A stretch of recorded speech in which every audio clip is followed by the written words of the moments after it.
measure it flat, it contradicts that. I'm spitting flat facts and that. And I know you don't like that. Google Maps is flat, it presents elevation profiles like that. I'm a spitting flat earth king.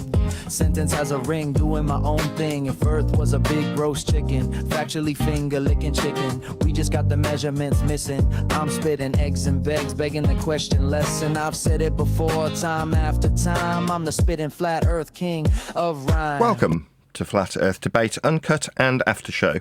I'm your host, Nathan Oakley, and if you are new to this channel, or you've not done so already, then be sure to subscribe. Hit the bell notification icon and join button if you'd like to become a Nathan Oakley 1980 channel member and keep up to date with the Flat Earth Debate. If you would like to support the channel, there is a super chat that runs alongside each of these shows while they premiere. There's also a coffee, Patreon, crypto and thanks button in the info box below the video. Speaking of patrons, I'm going to do a quick shout out to all of you who do support me on Patreon. So a massive shout of thanks and appreciation to Sven P, Curved Fart, Pablo de la Cruz, Smith Tools and Purchase, Level Plain Poem, Vitali Z, Colton James, Survive the Spin, Thomas van der Zander, Measured Flat, Tiers Morgan, Mitch Kennedy, Rod, the name's Burley, JMels24, Unimento, Iron26, Retro Bill, John Kays, Patrick Gunnels, Troy Shuker, Harry Blade, Mobile Mac 777, Rob W, Del West Watson, Unbelievable Productions, Blue Ridge Ranger, Abraham Mohammed, Skeptic 936, Texas Mike, Chow Yun Cat, and Dank. So another massive thank you to all of you for supporting me on Patreon. Links to Patreon are below this video. But with that, I will hand across to whoever is in Discord and Google, so you can enjoy their dulcet tones while I set up for today's live show.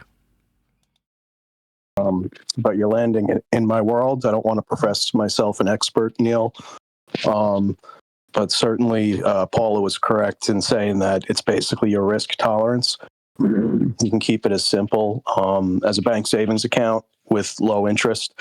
You can move it up a notch while keeping it safe in the banks, investing it in CDs that roll over with different expirations. And if you're willing to take on some kind of risk, there's always the stock market. That's a whole nother in-depth discussion I won't bore you guys with. What Nathan described as an ISA, I'm not familiar with, but it sounds kind of similar here in the States to the individual retirement accounts. But they do have, kind of that restriction that he wouldn't be able to access the money tax and penalty free until retirement. Yeah, that's too long. I don't do that. I also Just got an trying email to make recently. $29.50. I mean, it might be something that you want to look at. I think it's high risk. But this guy from Nigeria contacted me about a lottery that I'd won. He said that there was these gold bars in this case, and I just needed to send him maybe $100 to pay the postage, and then I'd get all these gold bars. And they never want to take the fee out. I got scammed into that parrot bar nonsense. It can cost me $2,000. I thought I was getting at least $1,500 in gold. That if I couldn't get this thing going, because it's like a multi-level marketing, that I could at least cash the gold in. So used the $2,000, got the whole package. It comes in a box. It's called Carrot Bars. You have now entered into the Carrot Bar business, and there's 3 little pieces of gold in the center of a credit card. I was like, what the freak is this? That sounds like a scam. Best I could do. Well, I'm talking about something completely different. This Nigerian guy gave me his absolute assurance that it wasn't a scam. So I'm pretty sure this is something different. You always trust those guys from Nigeria. But what happened with me was that there's 3 little things. I mean, the gold I had it tested, it's like 99.9. But even if I melted them down and mixed it with other things, other metals that they say you could cause it to grow, and most I would get was $500 for it. So when I called the guy, I said, well, why didn't you tell me that? When I asked you, worst case scenario, because I'm busy, I was doing flooring at the time, very busy. I said, if I can't get it off the ground, I could sell the gold. Can I at least get $1,500 back? Because I don't mind losing $500. You told me yes. So that's why I never could get into selling that, because if people ask me, well, how much gold am I getting? I can't tell them. I got to tell them the truth. I'm going to tell them you're getting 2 grams of gold, That's nothing. which is nothing. Yeah, 2 grams. Back, I used to buy and sell gold when I was a pawnbroker, and at the time it had a selling price of £9.99 or £10 a gram, and obviously we would buy it in for less than that. So someone would bring in their oh so treasured gold necklace to pawn, and they'd assumed that we would pawn it based on being able to resell it, and that was never the case with anything gold. You always melted it down. It always went to scrap. Unless it was like Coco Chanel or something, it was just going to get melted. So you get it and you're like, well, I've got to test it to see if it's gold. Like, it's stamped as gold. I'm like, yeah, right, okay. I'm like, no, I'm going to be dropping some acid on it, which will damage a certain section. I'll try and keep it discreet in case you decide that you don't want to sell it to me. So you go through the process, you scrape off a bit and you drop a bit of acid on it and see if it's reactive or not. And then you'd offer them £15. And they'd be like, what? It's worth hundreds. And you're like, no, it's not. And they'd be like, you're ripping me off. And then you just turn the monitor around and show them the current trading price, because you'd look it up that day. It was something you'd had to do every single morning. So one of the first things you did when you got in was look up the gold price. It was like just part of the routine, because you need to know what you're going to be buying gold for that day.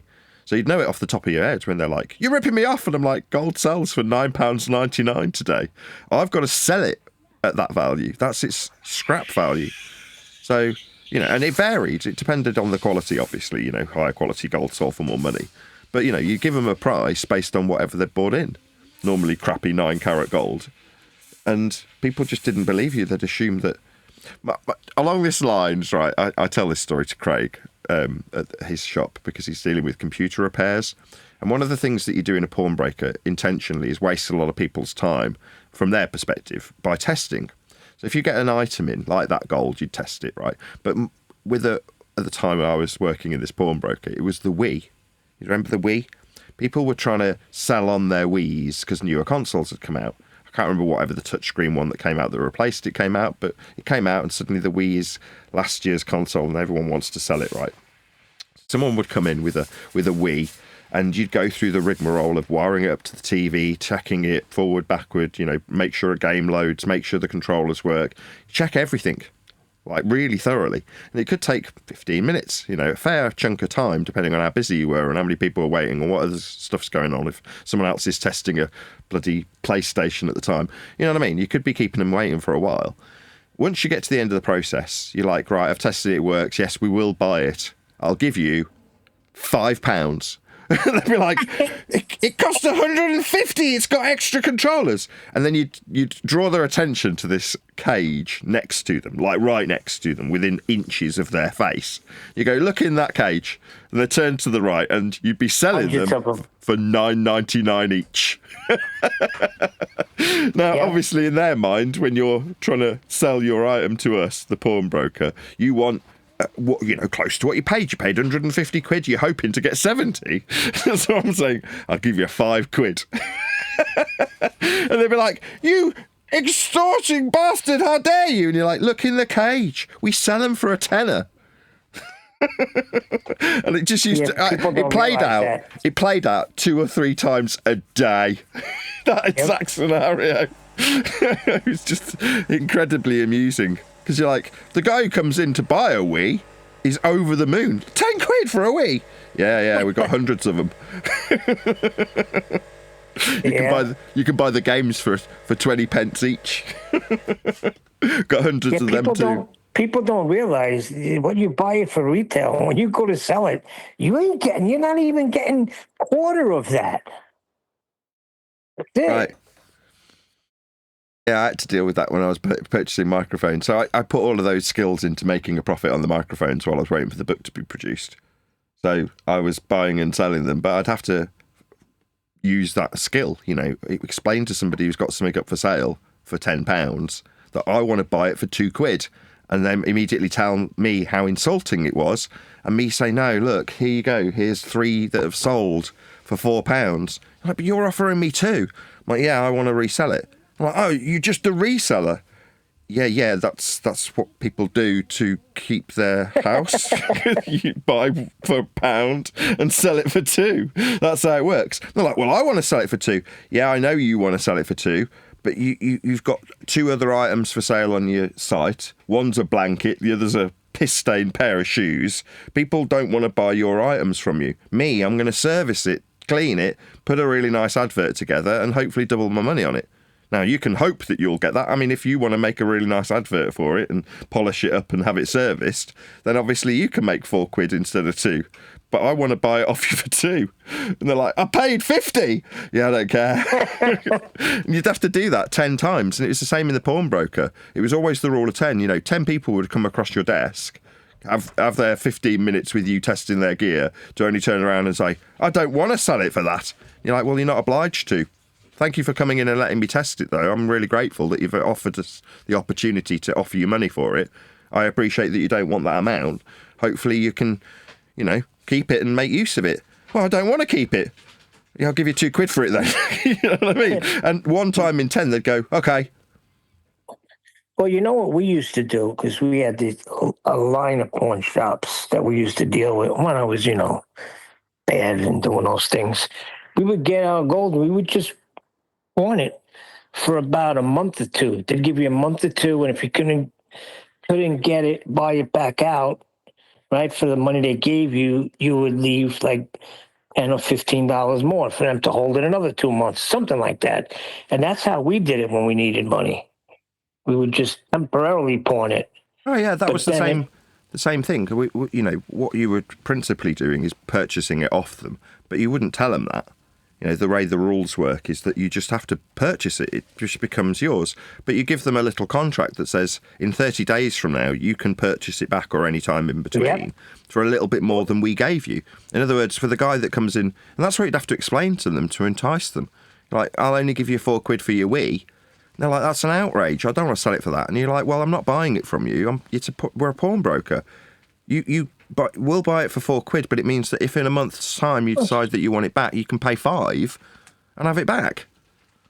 So you keep it, and then every day there'd be things that had been in the stock room for 30 days that would come out as your new stock because they haven't been bought back. But every single item that came into the premises didn't, none of it went straight on the shelves. You wouldn't immediately melt the gold down. You'd just put it in a little envelope, put it on the shelf, put a little time. It'd go on a rotation basis onto the shelves so that it could come out 30 days later. And again, at the beginning of the day, you just print off all the things that had come in 30 days earlier, and they get chucked in the melting pot if they're gold. They get chucked out on the shelf if they're a Wii, in the little cage that said £10 each on them. You know what I mean? Yeah, we got in tight with the pawnbroker. The guy, Pete, his name was, that owned the place, because he was doing the same thing we were doing. He just had, the pawn shop, but there was constantly cops in and out of there investigating certain freaking items that were stolen. He'd have to go through his whole thing, show them their books, show them what he's got.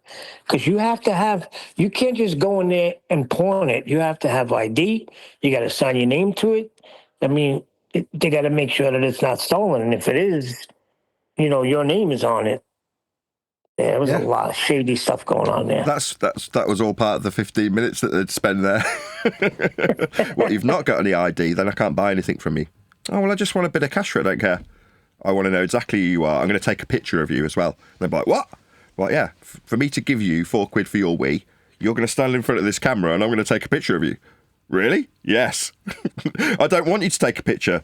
Tough shit, I've already taken a picture of you, we've already actually got the picture. It's not going to get deleted. You're walking into a shop that's covered in cameras.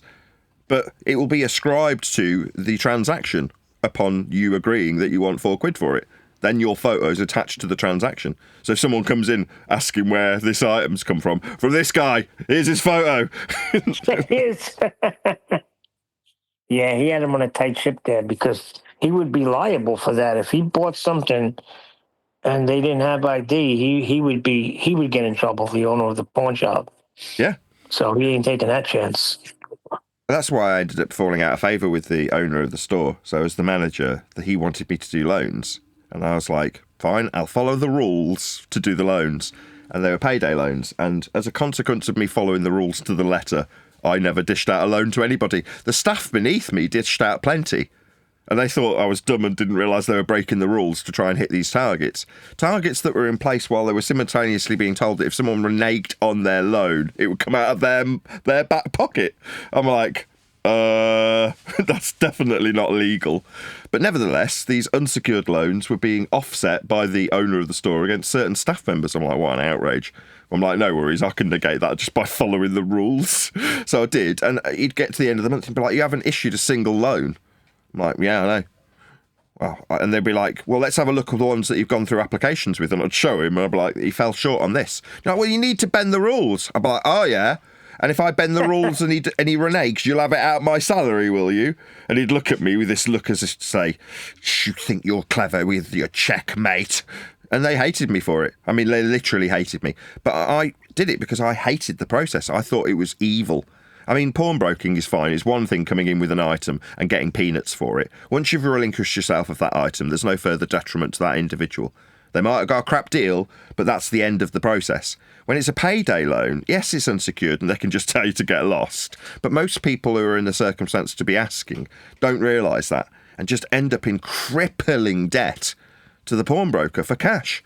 Because you could literally come in and get a payday loan and you wouldn't walk in with anything other than ID and walk out with cash.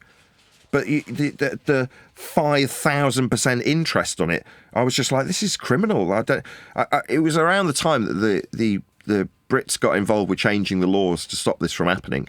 And at the time, I was like, it's criminal. And the general consensus from people who were looking into it at the time later turned out to be exactly that. This is absolutely criminal. But I was just so pleased that at the time I was like, no, I've got morals. You know, it's one thing to try and get a good deal in terms of being a good negotiator and buying cheap and selling high. You know, I've been a salesman prior to working in the pawnbroker. That's how I got the job. You know, and at the time I was trading on eBay and I showed how well I was doing when I went for the managerial position. So it wasn't for the skill of being able to screw people down on price. And I've got no issue with that. Because like I say, once the transaction's concluded, it even had a little buffer of if you feel like you've been ripped off, you can come back in and for a reasonable amount more. It was still a horrendous annual percentage if you worked it out. It might have been something like 1,000% if you worked it out. But it was, in the short term, only a seemingly small amount. You buy it in for £4 and let them buy it back out for £5. Well, if you work that out, it's absolutely horrific as an APR, but it didn't seem that way, you know. And like I say, after you've sold it to the shop, you've given up on it anyway for the most part. You've said, I'm willing to relinquish this item. But that item isn't then a noose around your neck. Now, it was for some people. They kept coming in, buying back out their item for the £5 and then selling it back in and getting £4.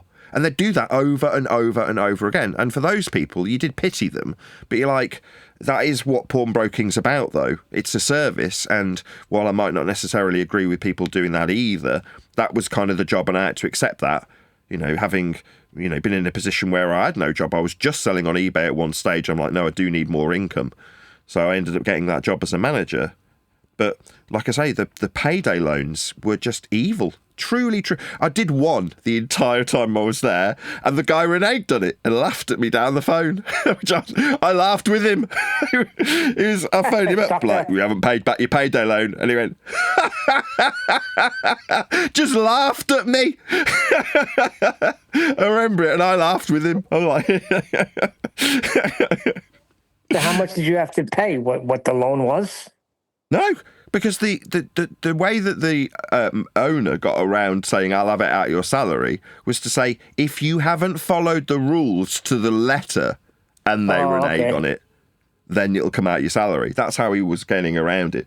So in this instance, I was like, check the documents. I followed them to the letter. And what he'd done, he was a post office worker and he just happened to have resigned. And he knew that the process in the post office when we phoned to get credentials and verify him would be that he was still employed. He wasn't. He lied. But he knew that he was presumably moving house and he just went and scammed a load of pawnbrokers out of payday loans. Wow. What a move. Yeah. Well, he knew what a move. He knew that he'd passed the verification process and he knew that in terms of legality, it was completely unsecured. So it's like, you know, you've lost that money. I'm keeping it. well, we'll come round and get you. And by come round and get you, it means we'd pay a shady solicitor to write a dodgy letter to him. Because it's got no legal leg to stand on. It was completely unsecured. And you were semi-made aware of that at the point that you got the loan out. You know what they used to do in the late 90s and the early 2000s through mid-2000s? What was happening was... Breakdancing, beatboxing. No, the income tax. So what these income tax places were offering you was, we'll give you the money you're getting back for a small fee of whatever you say you got $5,000 back for a small fee of $400. And people were doing it because they were getting the money the same day. But that's insane. And they stopped that. They put a stop to that. But there was all the freaking tax places, H&R Block, freaking, what's the other one? I forgot the names of them. Liberty Tax. They were banging people out for hundreds of dollars because they were giving it to them the next freaking day. They didn't have to wait 3 to 4 weeks for their money. And most people are desperate.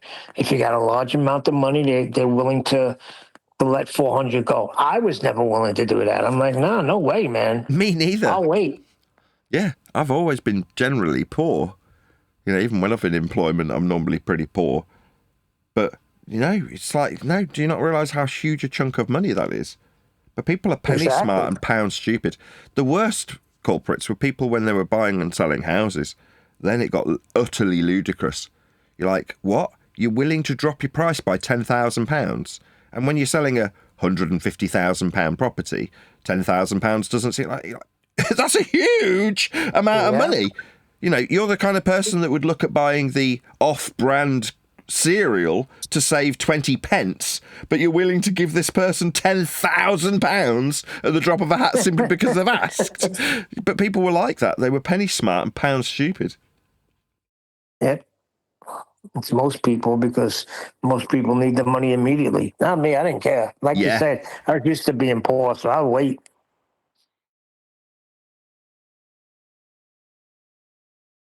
What did you say we were doing today? I don't know. Can you guys talk about... I've just realised it's 10 to and I've not done anything. I've just been talking about I'm going to try and remember what you said. Can you... Hold on, just before you carry on this conversation and I run out of time. Who's there to chat to Neil for 10 minutes just while I press a few buttons? Anybody around? You there, Len? Chat to Len for 10 minutes just while I do this, otherwise I'll run over and I won't get live on the right... I won't be live on time if I'm not... I need to do stuff. Yeah, we got it.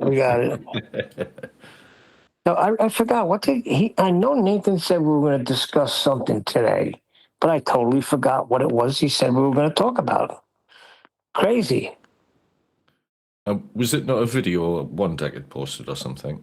No, it was something we were going to talk about. I think maybe how we're going to go forward with our rhetoric. I forgot what he said. Maybe he'll remember. I said, oh, that's good. I got something... I get a little scheduled topic, but now I totally forgot.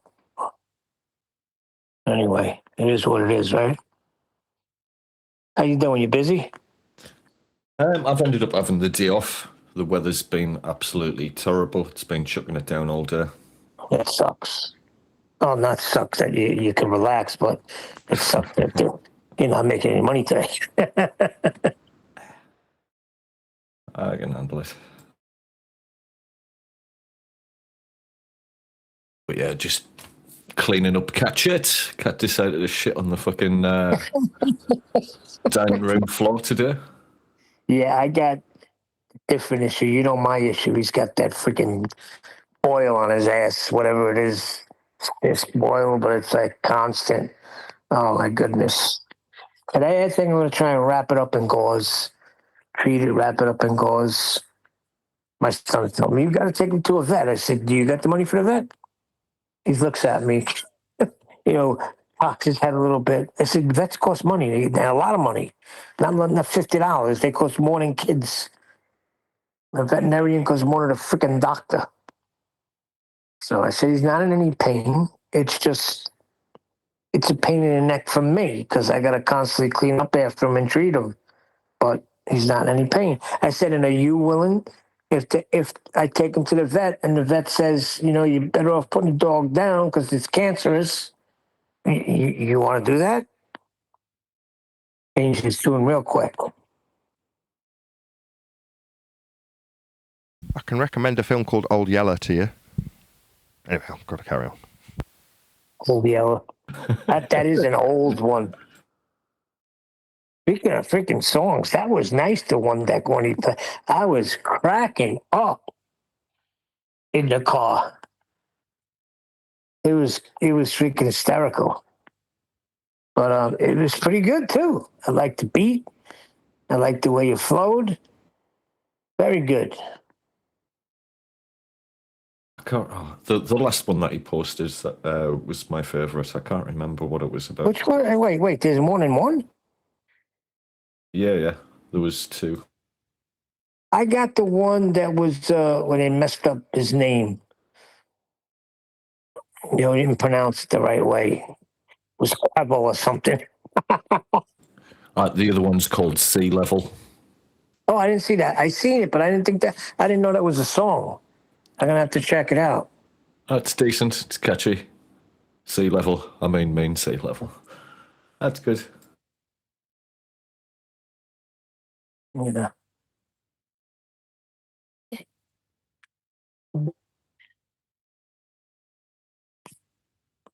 But I noticed the trend that's going on here. All right. There's people that go, they want to see what's said there, and then they want to see what we say here. Well, guess what? Nothing's going to be said here today. So take your entertainment elsewhere. Focusing in on the future events, which is Nathan's book coming out. Getting that sucker mainstream. Get that in as many hands as he can get it into. Ocean. Is Discord there? Is Discord in the house, or they're not even here yet? Yeah, the guy who talked to you at the top of the show, the guy who was talking about ISIS, that was from Discord, right? I didn't know Discord was there. I would never even brought it up. I don't trust half the people in there. No offense. We heard you.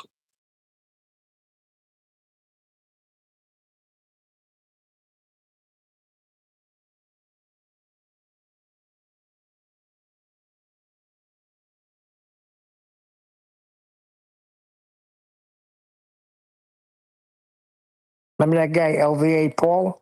Contacted me the other day, asking me if I still have Element. Oh, yeah. Do you still have what? Element. What's that? Remember that was that thing he was pushing for everybody to get on Element, to step away from Discord and do everything through Element? He was the one that was just giving people a pass to get into Master B. That's how that guy freaking Matt Eastman got in here, because Paul gave him the freaking. He was able to invite them to Master B. So what the hell you contacted me for? You know? I mean, he did support the show quite considerably. I've still got at least the chassis of the computer that he bought me. I mean, admittedly, all the electronics have been changed inside it, but he gifted the show a passive PC, which, albeit with the 9 fans that are now making sure it does actually function, I still use, right? So, I mean, I'm quite grateful to LVA Paul. I mean, it was a massive headache trying to get it to work for about a year.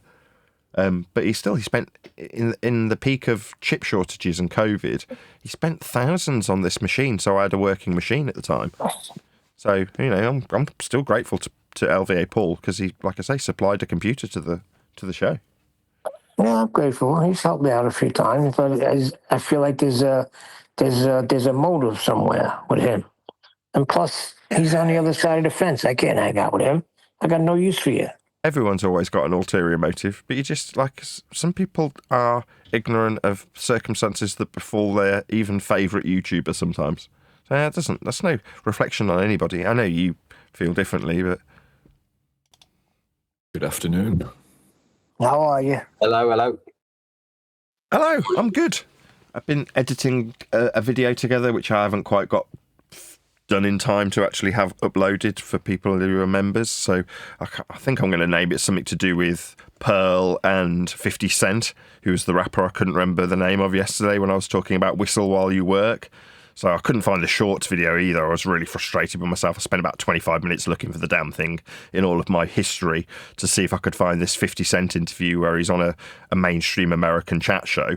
And he's explaining that he works a lot because it doesn't seem like work if you love what you do. And as soon as he said it, it gave me goosebumps because I'm like, I love what I do. And, you know, if I was only here for the money, I'd have quit 12 years ago because there isn't any, right? It's very low in terms of that reward for what is essentially the dream job of a 12-year-old, you know, to be a YouTuber. I can totally relate when my eldest daughter's trying to break into the YouTube world with her 15 subscribers or whatever she's got. I'm sure at some point I'll do a plug for her. Go ahead, Neil. I don't know any rapper named 50. I know a 50. If he was British, he'd be called 50 Pence. 50 pence. 50 Pence. But anyway, hopefully I've spelled cent correctly when I note it in the edited video that I've made. Like I say, I finished editing it. I just didn't manage to get it uploaded. I will do that after we finish today's live stream.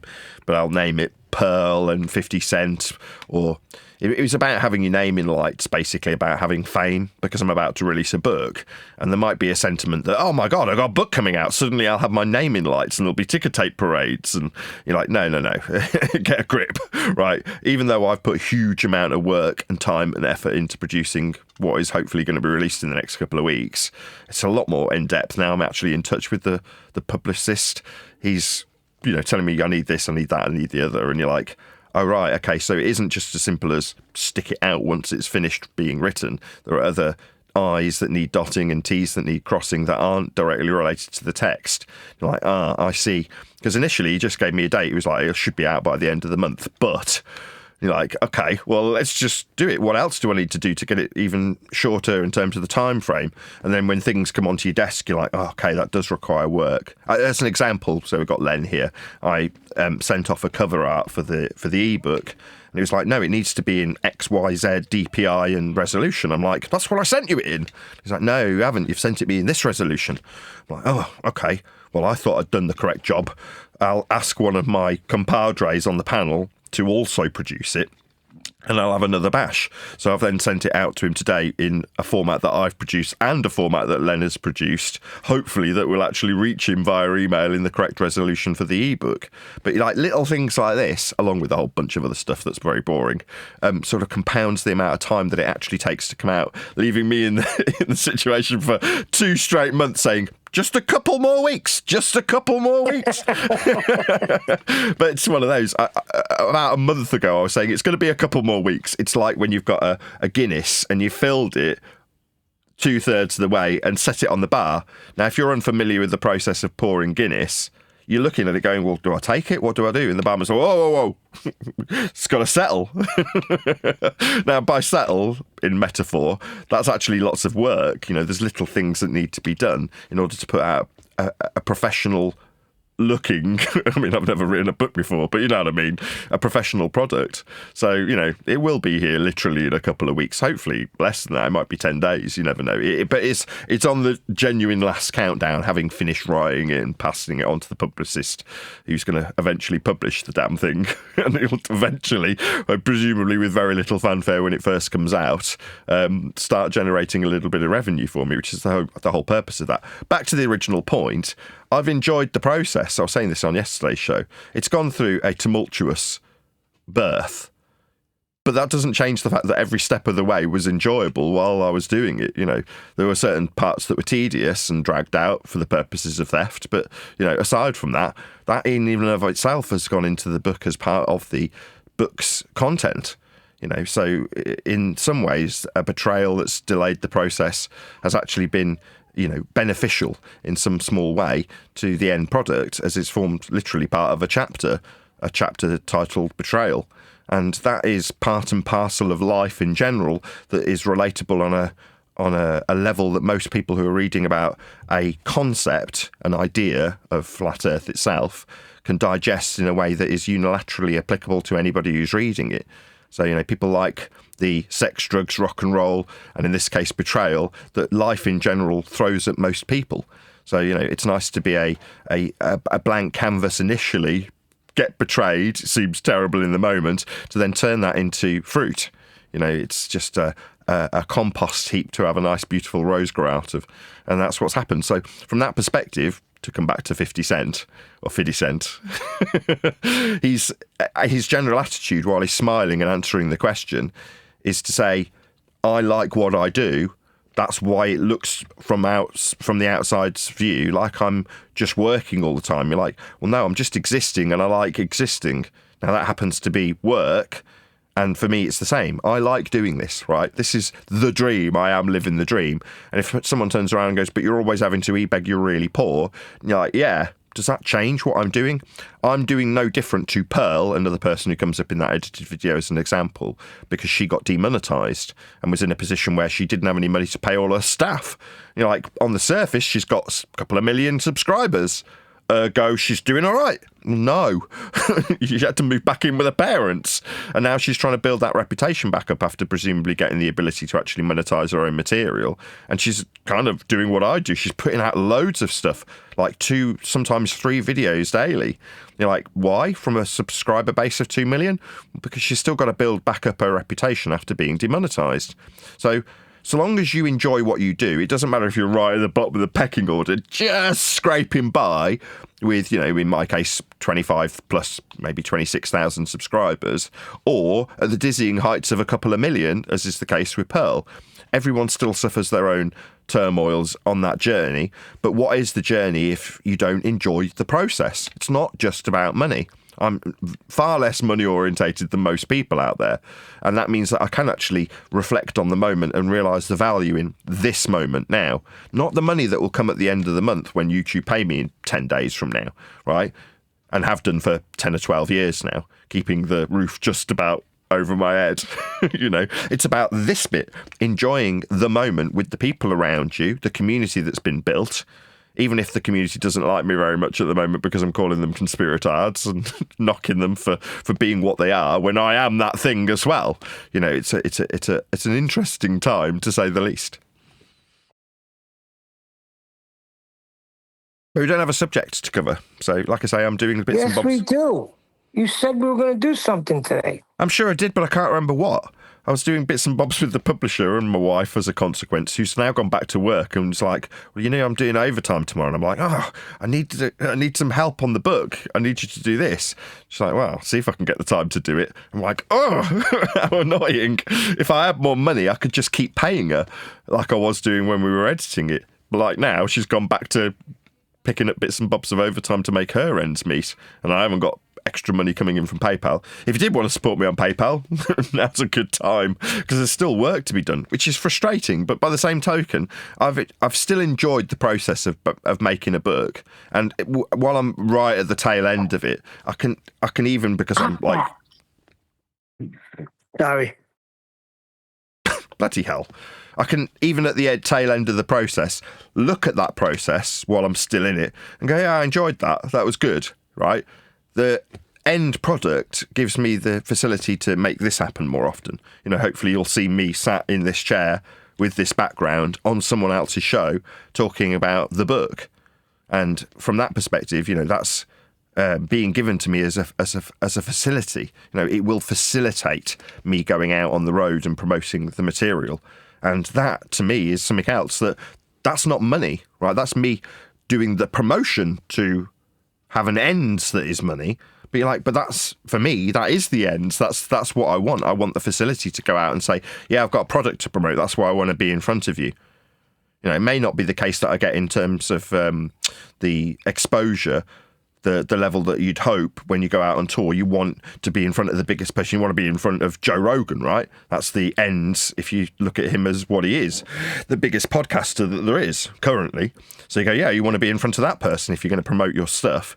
But you might end up going in front of people that have got 1,000 subscribers, or Pearl, with a couple of million subscribers. So you've got a full range of the biggest that there is to the smallest that there is, with someone right in the middle. Me, I'm right down there. I'm down at this end. But it doesn't matter. I still do the same thing, right? And those people, I'm sure it's not just about making money when they've already got a certain amount. So I remember, I think it was Jimmy Carr talking about this. He was asked about, earning lots of money from his audience, a heckler. You'll understand the joke when I get to it, if I can remember that it was a heckler that asked him, at what point does the money stop becoming important? And he's like, when you've got about 100 grand surplus. Once you've got that, you can have 200 grand, you can have 1 million, you can have a couple of million. But life doesn't really alter all that much from having about that sort of amount that you can, utilise if you need to get a new car, if you need to fit a new kitchen, if you need to do something, you've got some money to do it with. And having 10x that amount of money doesn't necessarily mean you're going to be any more happy. But the plateau that you can reach, in his estimation, at 100 grand is only to your detriment if you're below that. In other words, you're going to be more miserable if you haven't got that. But you can only reach a certain level. So you go, okay, well, when you look at someone like Joe Rogan, he's obviously a millionaire. He doesn't need to do any more podcasting. He could retire tomorrow. So why would he? Well, does he want a bigger boat or a bigger car? Well, maybe. That is an ends that you can obviously motivate yourself with. You can say, oh, well, maybe if I do a few more shows, I can buy a Lamborghini. But that wouldn't be the main motivation for doing what he does. When he talks, and you can see it in this sort of fond expression when he talks about being number one, that's a byproduct of him enjoying what he does and therefore producing good quality material. Now, as much as it might seem arrogant for me to compare myself to Joe Rogan, but I do feel as privileged as he when I sit here doing this. Maybe to a much more limited audience, but you're like, an audience is an audience. If you're strumming your guitar on your own in your bedroom, it's very different to being in a bar when there's 10 people and you've been paid 20 quid to sit on your stool and strum your guitar and sing a song. That's a totally different scenario. But is that the same as Queen playing to 80,000 people? Well, in many ways, yes. You've got an audience and you're producing material to entertain 10 or 10,000 people. Is it the same? In literal terms, well, no, there's a lot more pressure when you've got more people in front of you. I don't dispute that. But ultimately, they're the same job. You're doing the same thing. And like I say, because of that, I can feel privileged for being able to sit in this seat and figure out ways that I can go out and promote myself to continue doing it with things like the book. So we're very lucky, or I feel I'm very lucky as a YouTuber. May not be the biggest, but I'm definitely living the dream. Yeah, 100,000, but that's got to remain 100,000 through your life because you'll go right through that. And the other thing was, I think you were saying you wanted to talk about how we're going to go forward and disseminate this information about how it's measured. Something to that. No, that's what I was going to talk about. I was going to talk about why you care still. So the rhetoric, instead of looking at it from the most pragmatic approach, which is to say, if we're going to try and communicate something with somebody else, how do we go about doing that? Well, if the message is, as I said yesterday, that it's inconsequential, like a mile is what it is. It wouldn't matter if I'm putting it into practical application, using it.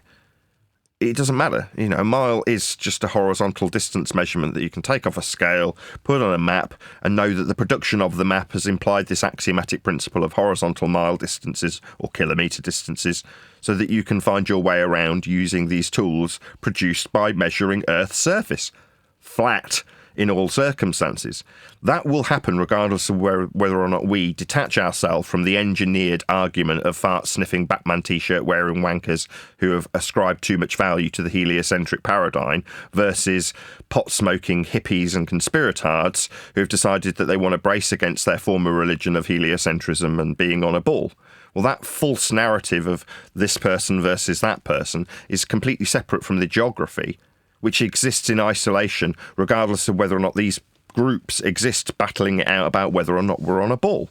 Well, given that's the case, when you sort of transition out from this group that argues and debates about whether or not Earth's spherical, and you reach this in-between plateau, you kind of say, well, if the guys over there talking about geography and mapping and building and surveying and flying and navigating are all utilising and measuring flat Earth anyway, what difference is it going to make if I start talking about it?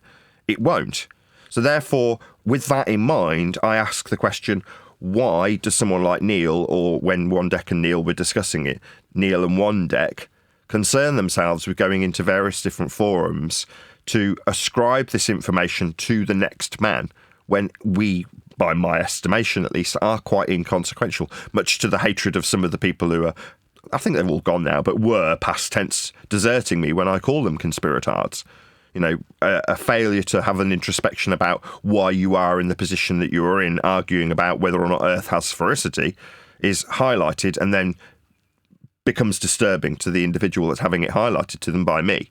But it doesn't alter the fact that there's still people within the community, us, in this case Neil and One Deck. And if you want to look at it from the point of view that I'm doing it right now with a show, forget that I've just said I just love having a YouTube show, and just say, well, why are you doing it to put the onus on me? Why do you feel it's necessary to tell next man that Earth's being dealt with in all circumstances and without exception as a flat plane when measured?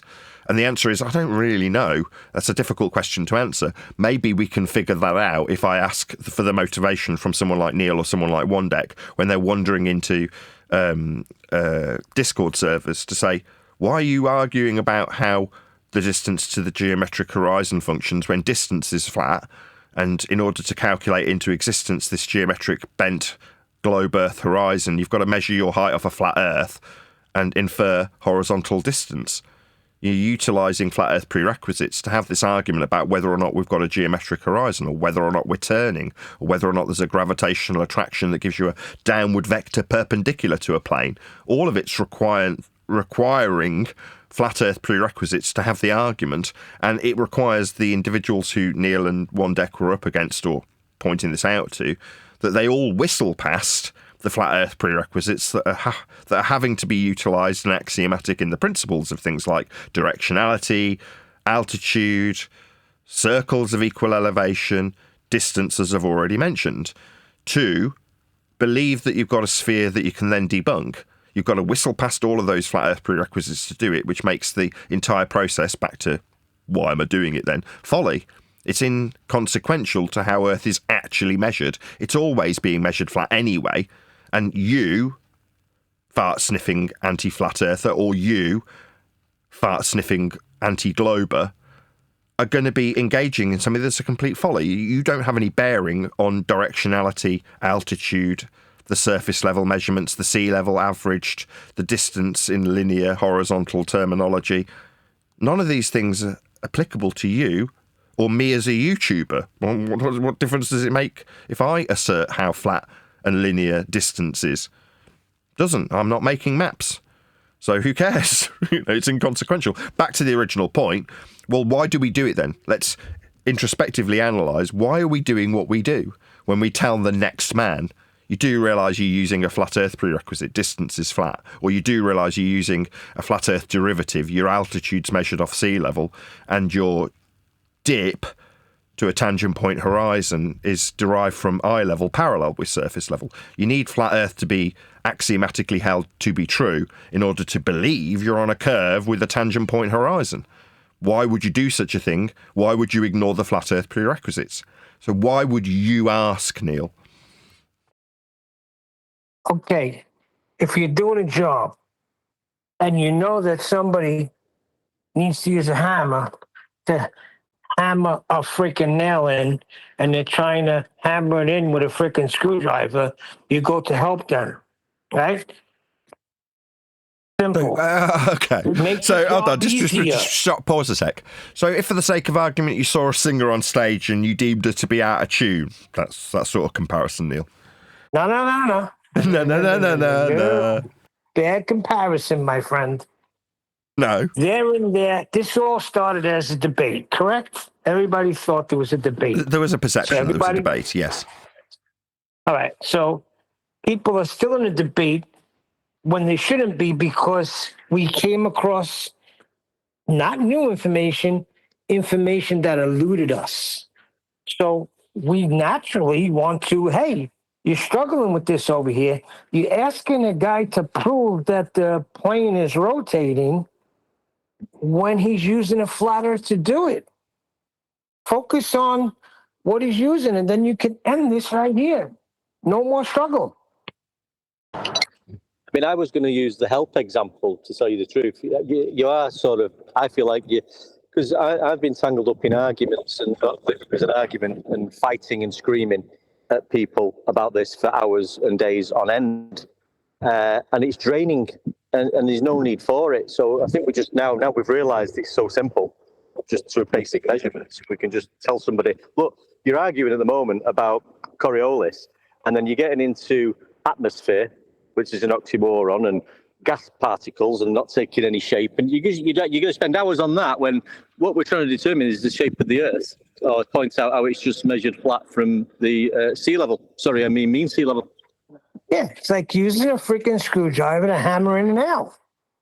You see them struggling, you see them sweating, you see them yelling and getting angry.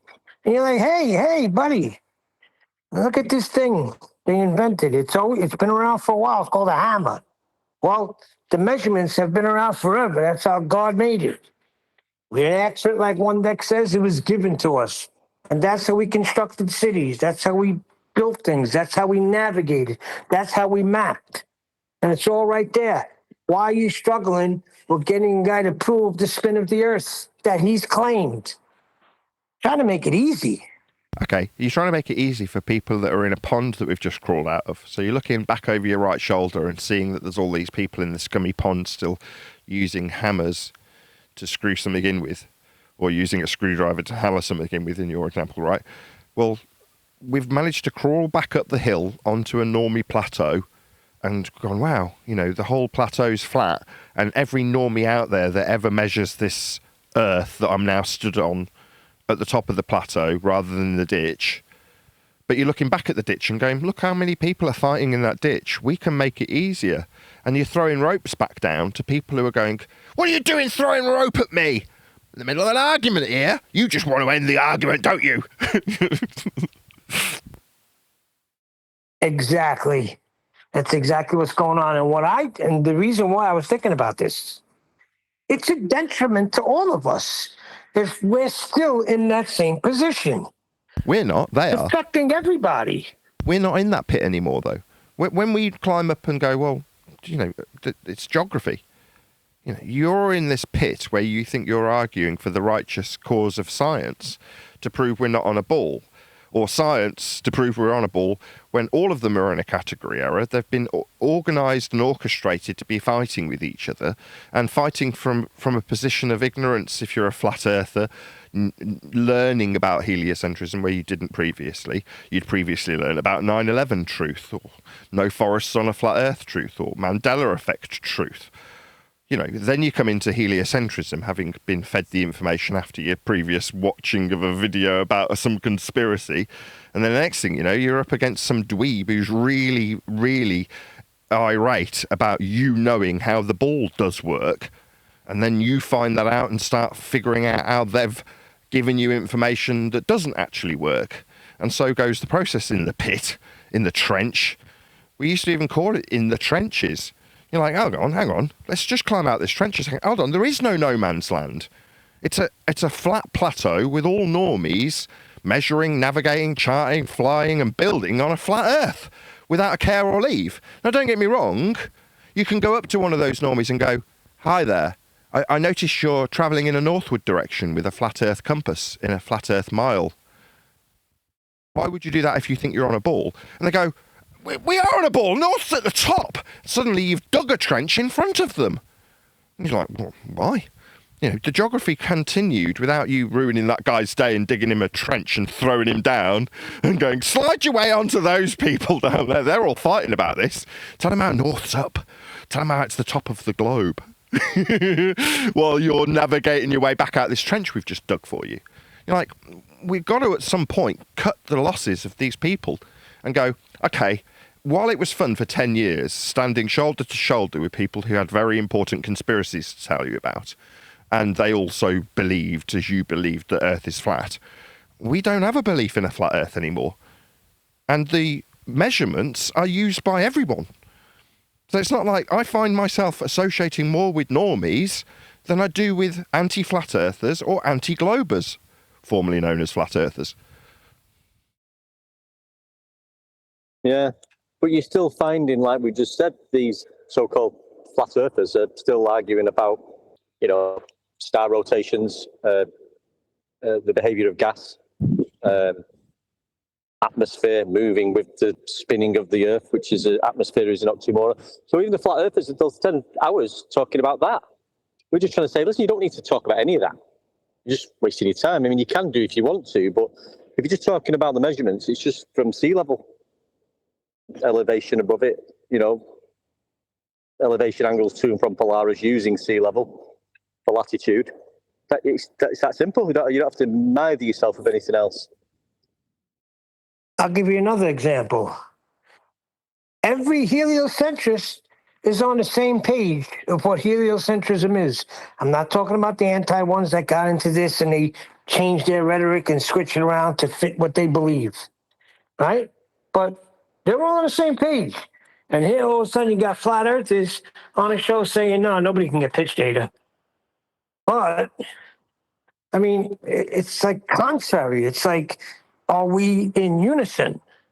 If you got flat earthers over here talking about it's just a measurement, and flat earthers on the other side holding globes to prove their claims of a spinning Earth, and then decrying what we do and say nobody's measured Earth, like I'll just throw my hands up to the Almighty and say I have no idea.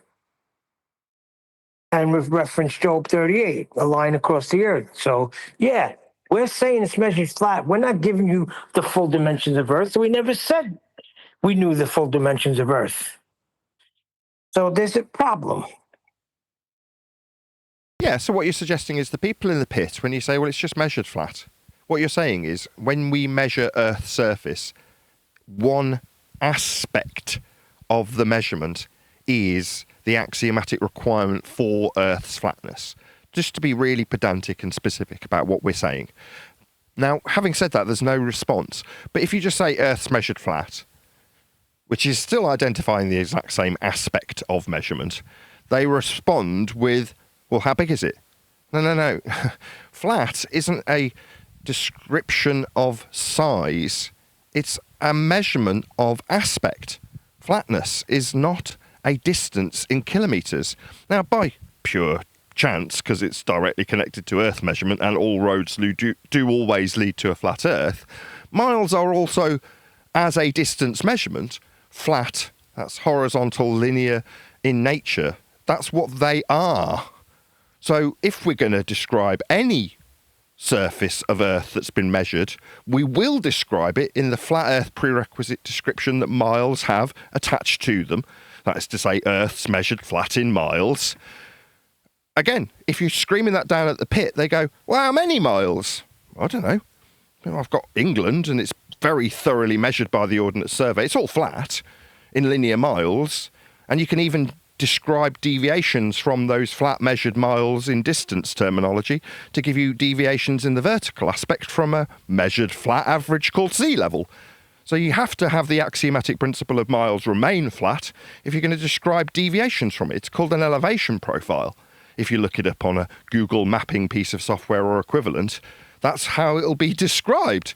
You can't decide that you don't like how flat Earth must be and is measured in miles. That's how it is measured. That's not an argument, and it's not just me saying it, and it has no bearing if I've done it. What we have is an Earth that's measured flat in miles. Response, how big is the entirety of the known surface of Earth? I don't know, I'm not a cartographer, but what I do know is the maps that have been produced, if to be taken as accurate, have measured with concepts like miles. Now, you can say they're not accurate. I don't care. I haven't made them. I just know what a mile is, and if you're going to apply it in any way to any map that's claimed to be accurate, it'll have a flat scale for the flat linear miles that have been measured. Now you can say, you didn't measure them accurately. Okay, do you want to give us a different convention? Because both miles and kilometres are flat and linear. So there's no other convention you can use without question and without exception. Earth can only be measured with these conventions flat. So it's not an argument. It's a principle of measurement when it comes to Earth. The Earth is flat. So this isn't disputable. But the cries from the pit, what I call the pool of scum, is to ask a non sequitur, a red herring. How big then? Big. We're talking about aspects of flatness. Your derived curve comes from that flat aspect when you measure altitude from sea level or distance in miles to infer tangent points by deriving a dip angle from what? Horizontal eye level? Parallel with surface level? Yeah, every axiomatic principle that you will employ to believe you're on a ball requires this aspect, not size, of Earth to be flat.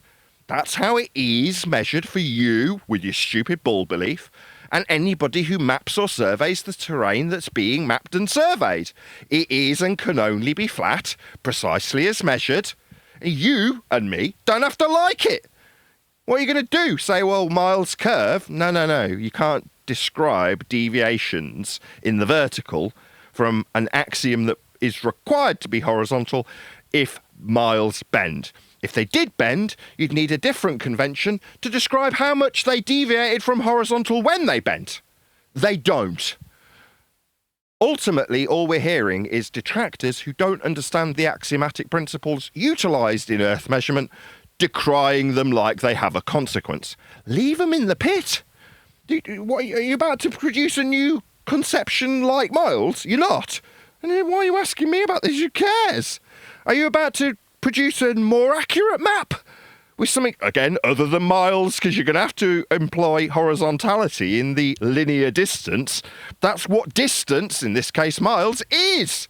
Unless you've got something new to offer, what you say in that pit of scum versus scum, conspiratard fart sniffers versus bull-believing fart sniffers, is utterly inconsequential to the axioms that are applied to Earth by everyone who ever measured it. They're employed to stop planes flying into it. They're used to find directionality and azimuth when you're in a boat. If you lose your position, you can use extrapolations from flat Earth angle measurements to the stars to find your position with areas of equal altitude. Everything about navigating, building, flying, sailing, everything is based on these principles. Miles are flat. You don't have to like it. And why are we concerned about people who've taken it upon themselves, don't get me wrong, this is us in past tense, to argue about it in some scummy little pond? Sod that. I don't need to do that no more. And I don't care about making these people's lives easy. They just slap your hand. I've heard it. I've had it up to here. I'm putting my hand in a orientation that's perpendicular to the horizontal measured in altitude. I've had it up to here with these people that tell you, you're just trying to stop the debate. Well, my show's named after the process that people will still engage in regardless.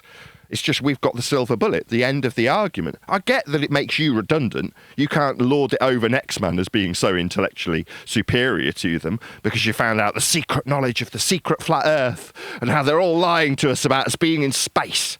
Like, nah. Yeah, I do rob you of that when I point out that every normie who ever used a map understood implicitly how flat distance will be. It's on the scale. It's a principle of what a mile is. It goes without saying that Earth is flat. There's no other way to describe it. There's no other way to measure it. And measure it, we absolutely have. When I say we, I haven't, you haven't, none of the people in the pit arguing about it have. None of them have got any consequence when it comes to it. So, yeah, we need to move on with identifying geography. We've stepped out of the incorrectly named science category and into the simple geometry and geography of Earth. It is flat. You don't have to like it. That was well said. And you know what? You know what I think it is? One second, I'll let you have the floor. I think you're right. I think what you really have to do is just not go there. I've experienced that with the other thing going on. I just don't want to listen. Just shut it down, shut it off, and then I don't feel like I have to defend anything, and then I don't feel like I have to help anybody. I just don't go in. Just shut it down and do what we do here on a daily basis, and that's it. Yeah, just well said, Nathan. I was just picking up on the red herrings, and even I've been in a situation where you're pointing out latitudes, a flat Earth elevation angle measurement taken from sea level, and they'll even agree with that. But then they want to argue about, well, how was latitude measured in the southern hemisphere? When they just realised it is an elevation angle measurement to start with. You've got to start arguing about that or proving a point of how that was measured after the equator, when you can't get an angle measurement to Polaris due to angular change with distance. Well, that's what Nathan says. Leave the pit. I agree. I left the pit. But sometimes you get curious. Bored on a Saturday. What's going on over there? And you know what's going on over there. You know it, one deck. When you go in there, you know what's going on. And so do I when I pop in there. I know exactly what I'm going to hear. So why do I do it? That's it. I'm not no more. That's it. I shut it down. It's a waste of freaking time. And it just gets your blood boiling because you're not, nobody's catching on. And it's for reasons that, like Nathan said, they can't be the guru now. They can't be the smart one. Yeah, you can't tell me that the penny hasn't dropped for them. You can't tell me. I know a few of the people there. They're smart people. You can't tell me they don't know. They do, but there's a motive. Yeah, to be the winner in the prize fight, if that's how it can be positioned, and it has been. It's us versus them. Divide and rule. Well, if the us and them are arguing, there's going to be somebody who comes out in the so-called debate, the intellectually superior. And that's what I hate to say it because they're the people who've past tense deserted me. It's cost me. And there's been a few times that I've done this. I've had to cut ties with people because they're peddling nonsense based on pseudoscience like ether, or scamming people in the case of Jaren, and then projecting that straight back onto me. There's going to be various different communities that you end up severing because they've been brainwashed into the belief that we've got etheric free power or whatever it is that they're peddling. Now you go, okay, well, in that case, you don't want to be associated with con men. Now, if you're trying to point out where they've got this sunken cost into their rhetoric and how it's wrong, you can appreciate that they're not going to initially be receptive to that. They're going to brace against it.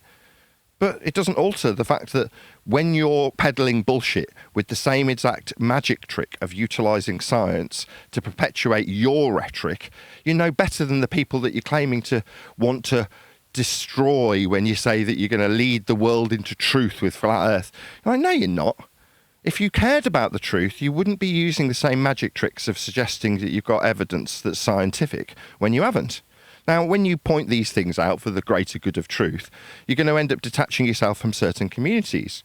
The most recent one being the conspiracy of flat Earth community, and saying you, unfortunately, are detrimental to a perceived cause you have because it isn't a cause. If you win and convince the guy you're debating with that you're correct about Earth in your belief being flat, it won't alter how the normie applies a mile. It won't alter how elevation is described, or how sea level is measured, or how flight level keeps people from smashing into the ground. That isn't going to change how somebody descends towards the flat surface when they calculate a descent with a triangle. None of these things are being altered by you. And it's even more egregious when the exact same people start telling you how you need to understand how the sun's controlled by lodestones, or that the trees were silicon giants. You're like, whoa. No, we've gone from having an absolute stone-cold fact that everybody on all sides of the so-called discussion must accept. You can't just relinquish miles as being flat. They're utilised frequently in heliocentric rhetoric and calculations. So you can't just relinquish them. But when you appreciate that, you're like, well, what was the argument about again? If you must accept that we have to gather up data points, that's measurements, from the surface, that's Earth, and they are flat and only ever capable of being measured that way, then why are we arguing about whether or not it's flat? Oh, because you have got a heliocentric belief and you believe the magic trick of science, and you who are opposing it are going to use the same trick to say we're going to get free energy at the end. I don't want to be around you. You're just a conspiratard. So it does mean that we will, over the course of 12 years, and have over the course of 12 years, relinquished various different people who ascribe themselves to a so-called group called Flat Earth. The most recent severance is from the fart sniffers, who have spent 12 years becoming heliocentric experts.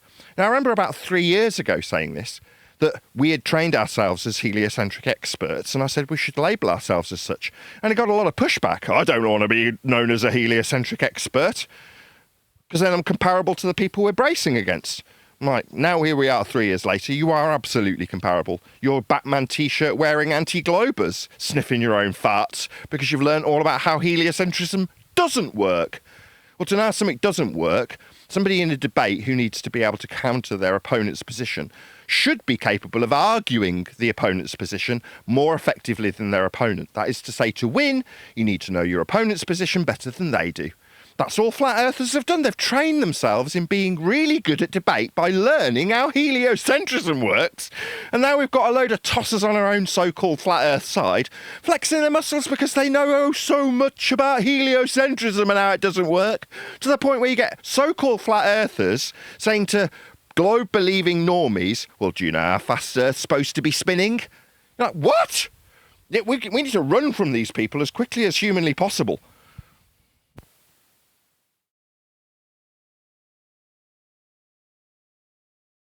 Well said again, Nathan. Yeah, you're on form today, mate. All right, get me an extinguisher. Oh, am I right?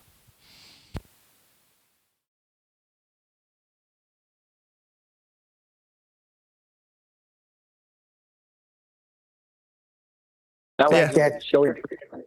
Go ahead. I was just going to say that's the topic of the day, figuring out why you guys want to flex your muscles. When I'm saying we need to run away from these people, how can you describe yourself as any better if you're finding your way to these servers that employ the notion that there is still a debate to be had, when that simply is not the case? For us, there's a perception of a debate and it continues to rage.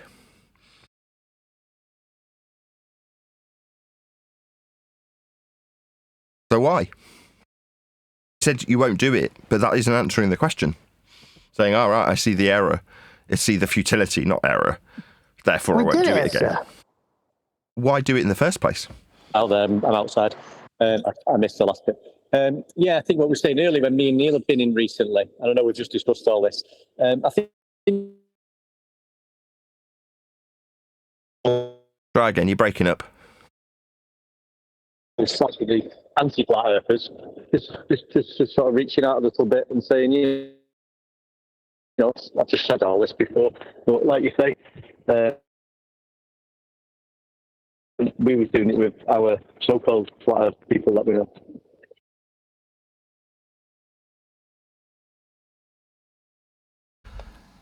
Indeed. I mean, I think we will, over the course of the next year, maybe, figure out how to put this into a decent rhetoric that's beneficial to the guy that, in the example that I got as an answer from Neil and One Deck, it sounds like they want to help people. You know, the metaphor of somebody using a screwdriver to hammer a nail in is a fair answer, I suppose, because it gives me an idea of where we can move directionally from here, direction being horizontal. But by metaphor, in the terms of the direction of the show, you know, Neil, in this particular example, feels that he needs to help those who are still in the pit.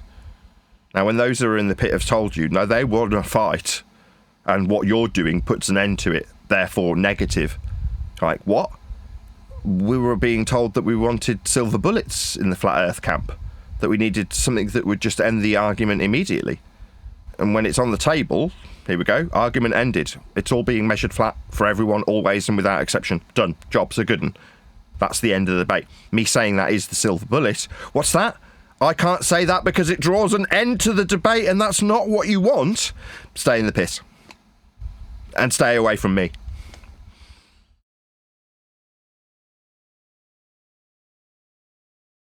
But yeah, you're finding your way back to the pit, Neil. Friday night, yeah, time to fight. You know, you're bored. Sometimes you're bored, and you know what's going on in the pit. That's what I was saying. We know exactly. When we go in there, one deck, you know. When you go in there, you know what we're going to hear. I mean, now there are times, like I said the other day, when a guy was using your analogy of freaking other worlds, right? How they look beyond the horizon. So you do get surprised, and you walk away with a little pep in your step that people are listening. There are some that are latching on and using it, but you know what you're going to get when you go there. So my answer is this. Even if I'm bored, I'm not going to go in a mosh pit anymore. I'm just going to wind up getting hit with an elbow. Right, there's 42 people watching this live stream. I'm just going to do a quick call to action. Just bear with me one sec. So if you are watching this live, there's only 42 of you, which is pretty dire in terms of numbers for this particular show. Please share the show. There's a share button somewhere about here. Just click it, and then within a couple more clicks, you can put it on your favourite social media site, be it Bebo or MySpace or whatever it is you kids use these days.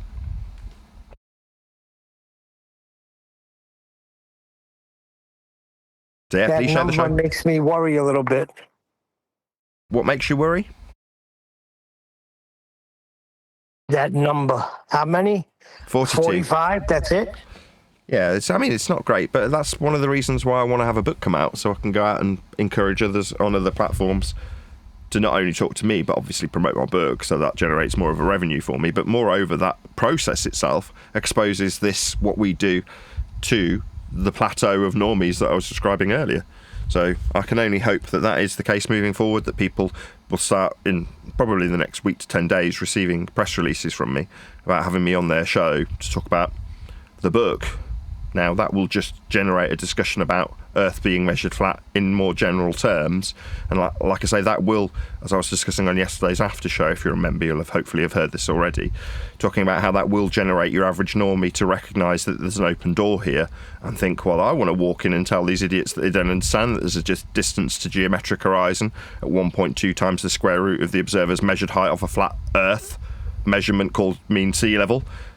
They just don't understand. And we'll have people who come in with very old school rhetoric, again, because they've been exposed in a very moderate way to me on someone's show promoting my book. Sometimes you've got to take a step back to take 2 steps forward.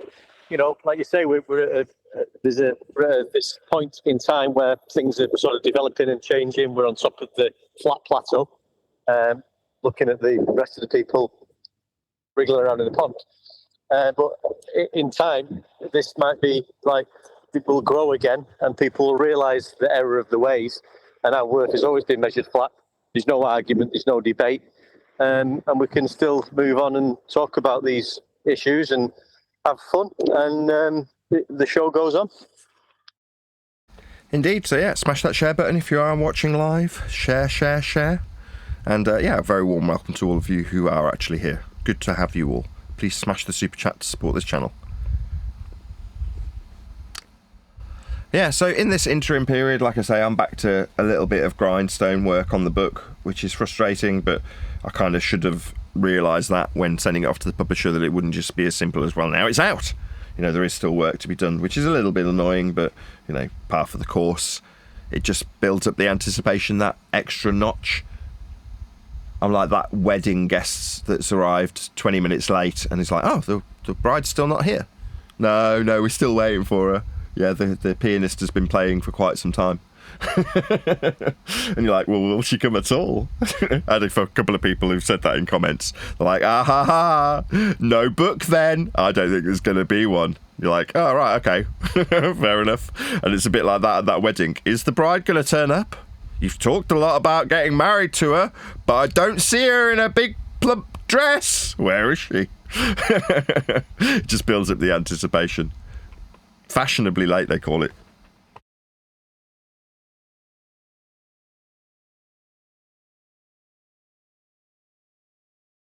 So yeah, so that's what I'll be doing as soon as we round out this live show, probably. So what are they going to say when they do see the bride and she's stunning? Pretend she's not there. Pretend we don't see her. Nah. A lot of people who are in the congregation at the time will just go, oh! There'll be a big gasp. No, what I've heard was the bride's been stolen. That bride belonged to somebody else. How dare you? The bride's been kidnapped. No, I mean, in the case of me, this book that's coming out has gone through 9 drafts, the 5th of which was stolen by 2 thieving bastards who offered me help as editors and then decided that they wanted to be authors. And when they requested co-authorship of my book, because they'd got the only copy of the Word document that they were working on as a favour to help me support my family, they turned around and said, we'll keep it unless you give co-authorship. So I fired both of them and removed them from the group. So yes, there is a certain element of thievery, like I was explaining on yesterday's show. It's not always about the money. Sometimes it's about stolen valour. Sometimes you want to take credit for things that other people have done. And in order to do that, if you haven't got enough meat around your own bones, is you can steal the skeleton or carcass from someone else, the scraps, in this case my 5th draft, and publish that with a load of crappy padding around it. So yes, there's going to be a certain amount of scorn poured on material that is in essence mine, developed and adapted so that it can appear to belong to someone else who's stolen from me. Thieving bastards. But yes, that doesn't mean the bride's not coming to the wedding. It means that there was a point during the engagement where someone held hostage the bride.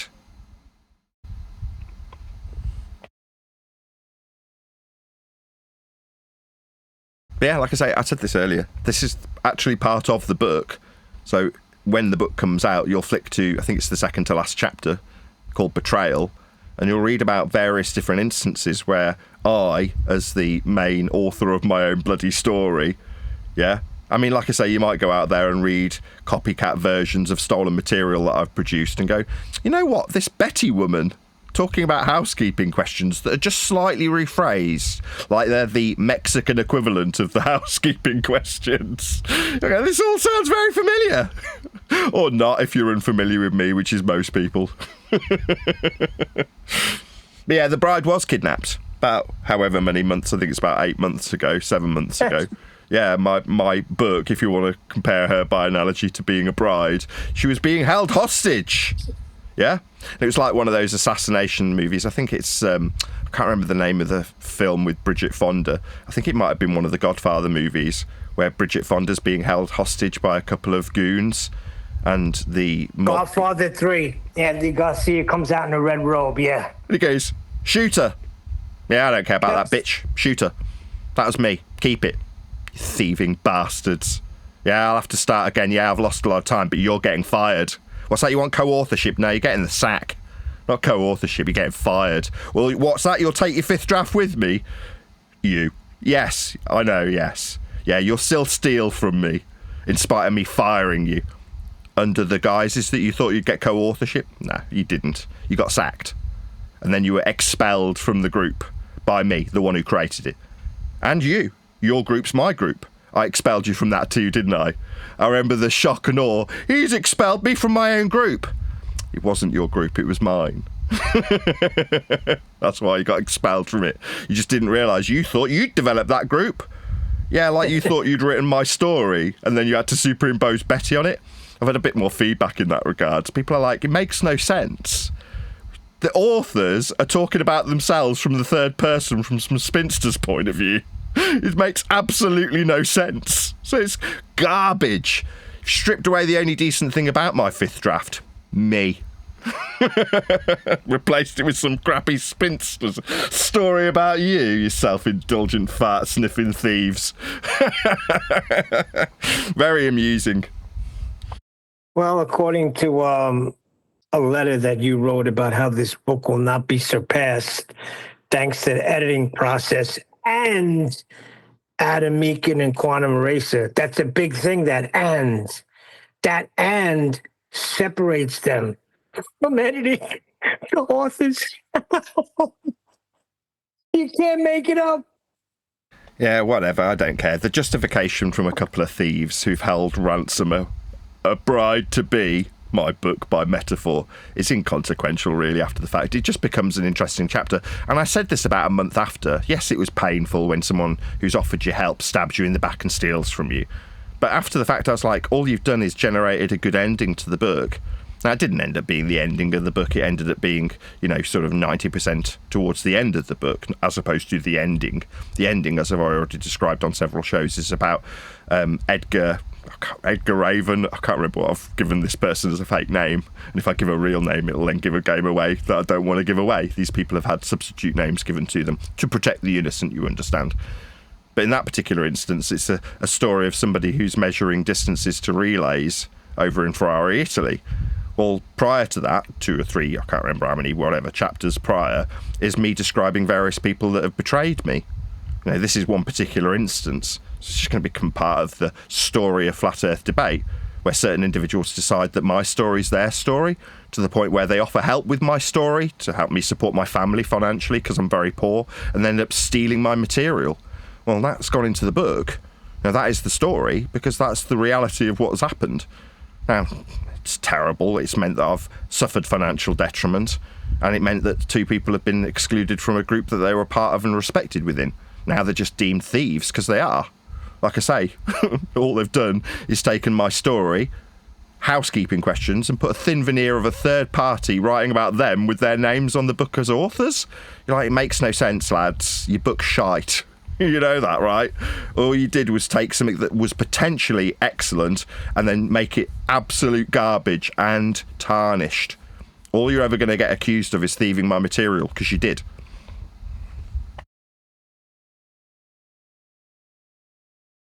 Terrible, really. That's the way. That's their legacy. Weeks. You wouldn't have pegged it a few months back, like a year ago. Would you have ever said that the legacy would be these 2 people described as thieves accurately? No, but that is the legacy. In trying to maintain their own quote-unquote swan song, they've branded themselves as thieves. Oh well, you got fired and got branded as thieves for your treachery. But when you measure it flat, it contradicts that. I'm spitting flat facts and that. And I know you don't like that. Google Maps is flat, it presents elevation profiles like that. I'm a spitting flat earth king. Sentence has a ring, doing my own thing. If Earth was a big roast chicken, factually finger licking chicken. We just got the measurements missing. I'm spitting eggs and begs, begging the question lesson. I've said it before, time after time. I'm the spitting flat earth king of rhyme.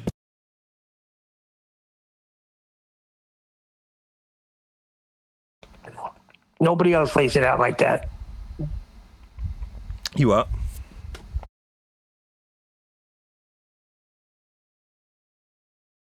Say again, Neil. I said nobody else lays it out like that. How it's measured flat. Nobody even says that. That's yours. The way you lay it out in the book, wonderful. So that's the one we're going to be talking about. Right now, this is what it is. It is what it is. They're going to have their little shows, declare their innocence and declare how bad you are and how greedy you are and how dumb we are, because we're not saying it that it was all quantum erasers. So in the meantime, we got to deal with it. But in a few weeks, when the book is out and people are talking about it, they'll fade away into the dust. Indeedy.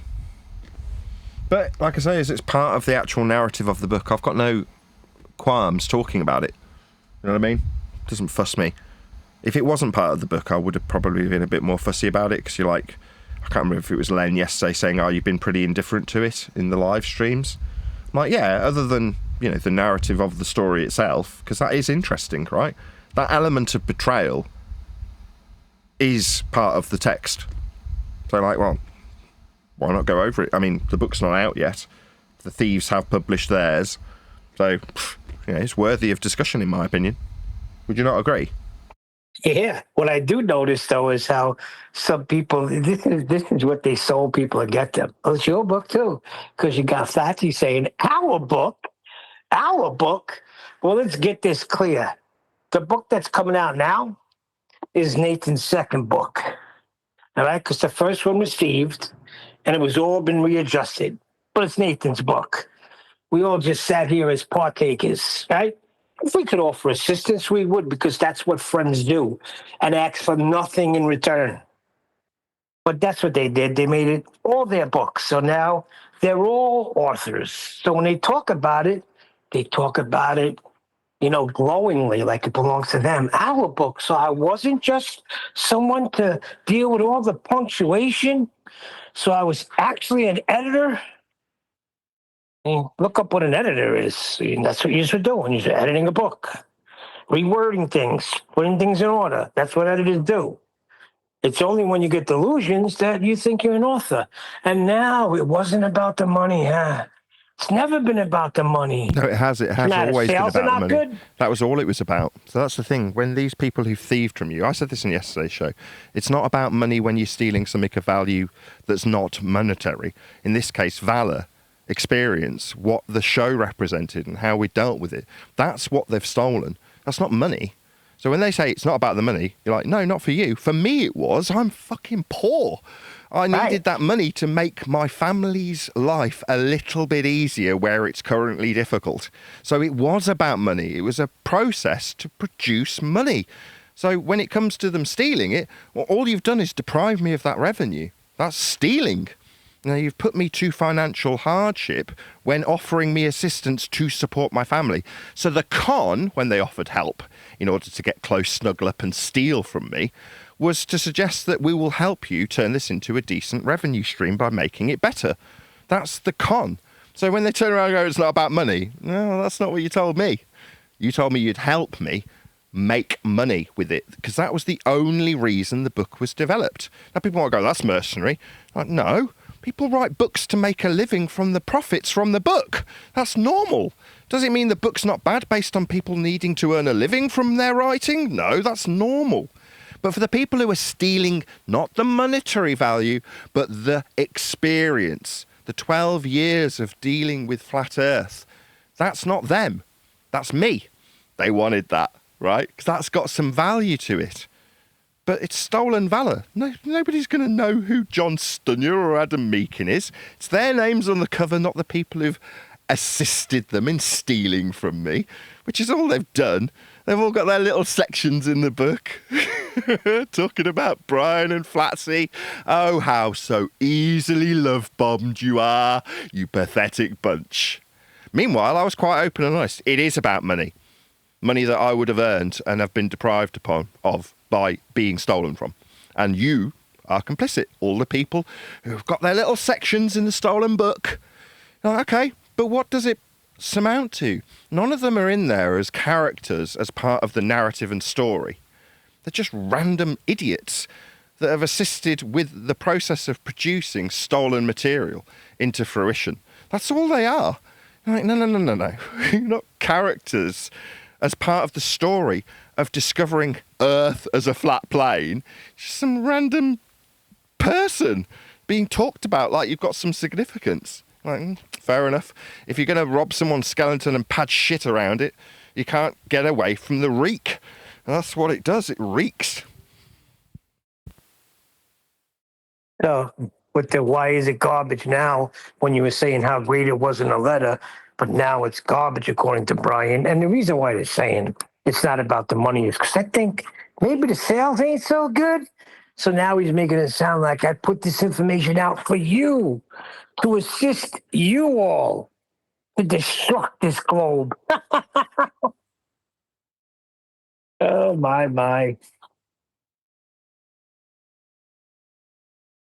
Yeah, what are you going to do? Like I say, fortunately, in spite of the entire purpose of producing the book for an extra revenue stream because I was poor, has been negated by the thief saying, oh, it's not about money. Like, well, what, you presumably you're doing all right then. It's not about money for you. So that's your justification, is it? It's just the stolen valor then.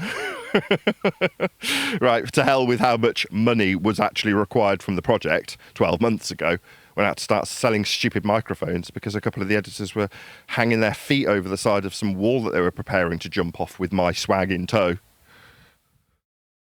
So if it wasn't about the money, why were they negotiating that if it sold a certain amount that then you would give 30%? There was something like that. I don't remember. It was so long ago. But it seemed like it was about the money then when he yells, hey, honey. What you're asking is, why would it be do you that one think of I should get? Why would it be that one of the thieves has said it's not about money after the fact when they were asking for co-authorship? They were telling me how much money they wanted out of it because they're liars. But they got fired.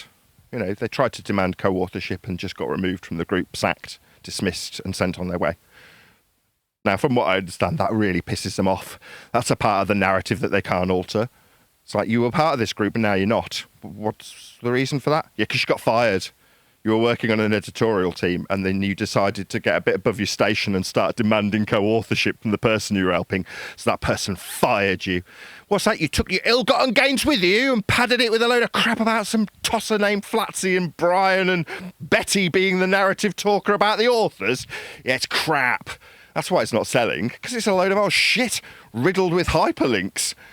So, like, were you wondering why it's not doing financially well? Because it wasn't finished. It was in a drafting process that you were supposed to be fact-checking and offering assistance with putting in citations. It wasn't finished. Why was I praising it? Because I knew it would be excellent. That praise still applies to the 9th draft, yeah? Because it's mine. Now, once you stole it, tarnished it, and padded it with garbage about insignificant people who have no relevance in the discussion, you made it crap. So why is it when you were saying it was in the progression of being made, it was great, but now we've stolen it and republished it under our own, it isn't? No, you've padded it with shite. You've made it awful. You've taken the one good thing about it, me, and removed it and replaced it with a spinster who can't keep a man. And you're wondering why I'm saying it's a load of old shite? My name's Betty and I can't keep a man, and I'm going to tell you from a third-party point of view, under the authorship of the two people I'm talking about how wonderful these two people I'm talking about are. And they're on the front cover with their names rather than mine. Oh, well, that's an intriguing way of getting around removing me from the material you stole. The net result of that is an absolute load of shite as a product. Garbage. Convoluted gaggle screw of hyperlinks and waffle about individuals who have no bearing whatsoever on the actual progression of any story or narrative. Because there isn't one. It's got a vague notion of housekeeping as the backbone, and that's what they stole from my 5th draft when it wasn't quite finished. Now, you're wondering why it's not selling. It's because it's going to get crap reviews. People are going to see it for what it is. A hyperlink-ridden pile of old crap.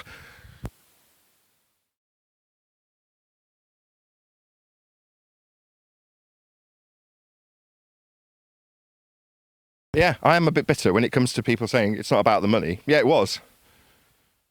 That's not normally what people want to hear. Oh, well, we want to hear how it's not about the money. Oh, do you? I like to hear about how I can keep my mortgage paid. And that's why this was being done.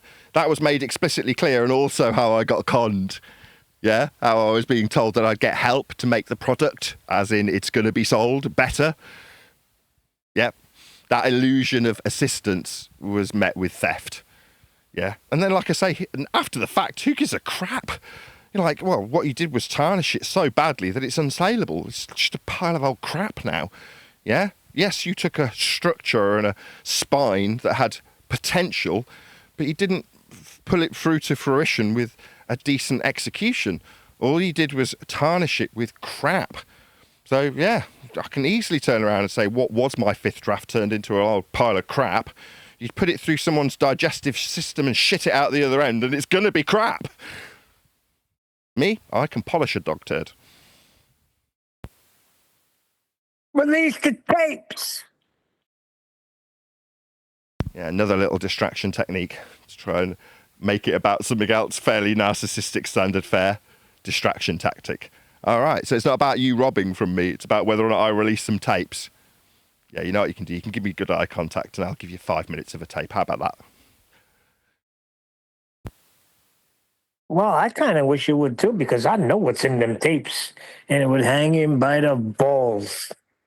If it mattered, if they'd have done a really good job of the material being converted into actual decent fruition, that is to say the end product was good, maybe I'd be more concerned. Be like, yes, maybe I should be cobbling together a case and suing these people for their theft. Nah. What did they do? They squandered it. They rushed it out to get it out on a date that I had promoted as being the date that I anticipated finishing off the drafting process. They misinterpreted that as that's the launch date, and then launched their own shoddy pile of crap based on my stolen material on that date. You're like, Okay. So you managed to shit it out on that date, did you? Well done. It's a shame it's not good, because then I'd be concerned about lost revenue from my stolen material that you plagiarised and adapted, turned the housekeeping into the Spanish equivalent. You're like, who cares? I'm not in the slightest bit concerned. If they'd have produced a good product and everybody was knocking on my door going, right, I feel terrible saying this to you, Nathan, right? I know that they robbed from you, but my God, it's a good book. That would infuriate me. Is that what I'm getting? I'm getting it's riddled with hyperlinks. You're like, yeah, I know, I was there while it was being produced. You know what I mean? Shocking, isn't it? That pissed him off too when I was like, yeah, I'll be getting rid of that. No, you won't. You'll keep Mae West in. No, I won't. Yeah. Why do I say it's crap? Well, because we kept all the shit bits that I'd have removed after the fact when you went above your place by offering assistance and decided that you're going to start talking about Mae West. Yeah, that wouldn't have made the cut. I'd have just removed it. Well, you kept it in because you see that it's really important, this really up-to-date cultural reference about Mae West from the 1940s or whatever. You're like, what? Okay. Yeah, could keep that in your shit book that won't sell. What's that? You've got 5 pages on individuals that have no bearing on the story? I wonder why you put those in. Oh, you were gaslighting everybody. That's your form of love bombing them, so they all support you in the theft? Oh, well, good for you. What's that? Everyone thinks it's shite? Yeah, they do. So who cares? I've lost interest now. What's that? Release the tapes? Why? I don't prove anything. I haven't even released my book yet. What's that? To prove that you worked so hard on your book? Okay, why would you need to prove that? According to you, it's yours. But you need me to validate how much of your book is yours? That doesn't quite fit your narrative. Oh, it's because you stole it. Yeah? You need to know what you're working against if it comes popping. It hasn't. It's fallen on its arse. Because it's crap. Now, I've had enough feedback to be able to state that. I haven't read it. But I've had enough feedback to know it's an absolute mess in no uncertain terms, right? The structure that they had has been stripped back further and then a crap veneer has been put on top of it. They haven't picked interesting individuals and incorporated them into the story. They've just slapped chunks of text about random people who have no bearing on anything. You're like, why would you do that? Is it because you thought you needed some sort of character work in there, or is it just because you wanted those people to support you in your theft of my material? Yeah, it's the latter. It's called love bombing. You'll be in there. We'll talk all about you. We'll have your name in lights. Like, okay, well, every single person that's in that list is just somebody who's been successfully love bombed. That's it. Yep. You'll get a mention for being a guy that came up with "Welcome to Flat Earth," snacks in the bag, DJs taking requests, and if that's all it took to sell out a friend, then you never were one. Exactly what relevance does coming up with the terminology of "Welcome to Flat Earth" have on an individual who's reading this shit? None. None whatsoever. Who cares? Meanwhile, when you describe somebody calling you up from Antarctica to tell you all about how the sun's appeared for 24 hours and then have the response about measuring Earth flat with angles, be met with a song-worthy response of "where's the guns?" That's something that's interesting when you're reading about individuals that have been placed into a book. There's got to be a reason for them to be there. When I talk about refracted curvature, relinquishing all elements of globe Earth claims and conceding that they could have all of them because it was inconsequential to the measurements of Earth's flat surface. That's an introduction of a character for the specific purposes, not just historical accuracy, of explaining how inconsequential someone's globe belief is. It's woven into the narrative of the book so that people can digest it from a personal point of view. Well, what did my 5th draft turn into? A load of blocks of text about random twats. You're like, oh, really? Man, you squandered that. I mean, you could have at least painted the Ferrari in red. Instead, you decided to put gay rainbow all over it. What the hell? Yeah, they didn't like that fact that you were going to do a final edit. And that's why I say, yeah, he could write that with confidence because he knew at the end, when that was right before him, what he didn't want would have been taken out. And that burns them up. We got to see the shite that they prepared and produced, don't we? We get to see the end result of letting them convince themselves they're authors. Like, this pile of shit is what you've decided to ascribe yourself the title authors with. This is garbage. I could wipe my ass with it. It's equivalent of toilet paper. It's not worth anything now that it's been tarnished. You know, anybody who looks on will go, didn't you steal this from Nathan? And the answer is, yeah. But they didn't do much with it. They didn't turn it into something good, did they? No, General Jerkoff don't know what he's doing. He's not an author. Neither is Adam. And Brian's just a gullible idiot. And you could say all you want that. I don't listen, but I heard you mention you guys are trumped up editors. Oh, you're listening, Brian, right now. Oh, Brian's not a trumped-up editor. He's a basic bitch. Flying monkey. Brian's just a basic bitch. Yeah, he was saying that you were calling Adam and QE trumped up editors. So he was defending They were them. trumped up editors until they got fired. Of course.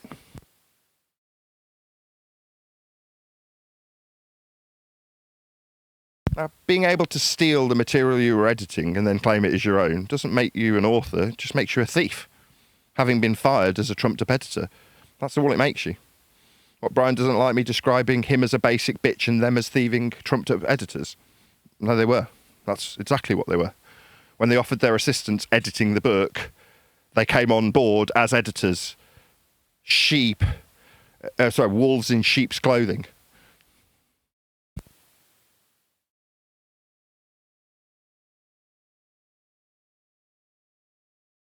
Yeah, meanwhile, you've got to have people like Betty coming out of the woodwork saying that I never even had a book. You're like, really?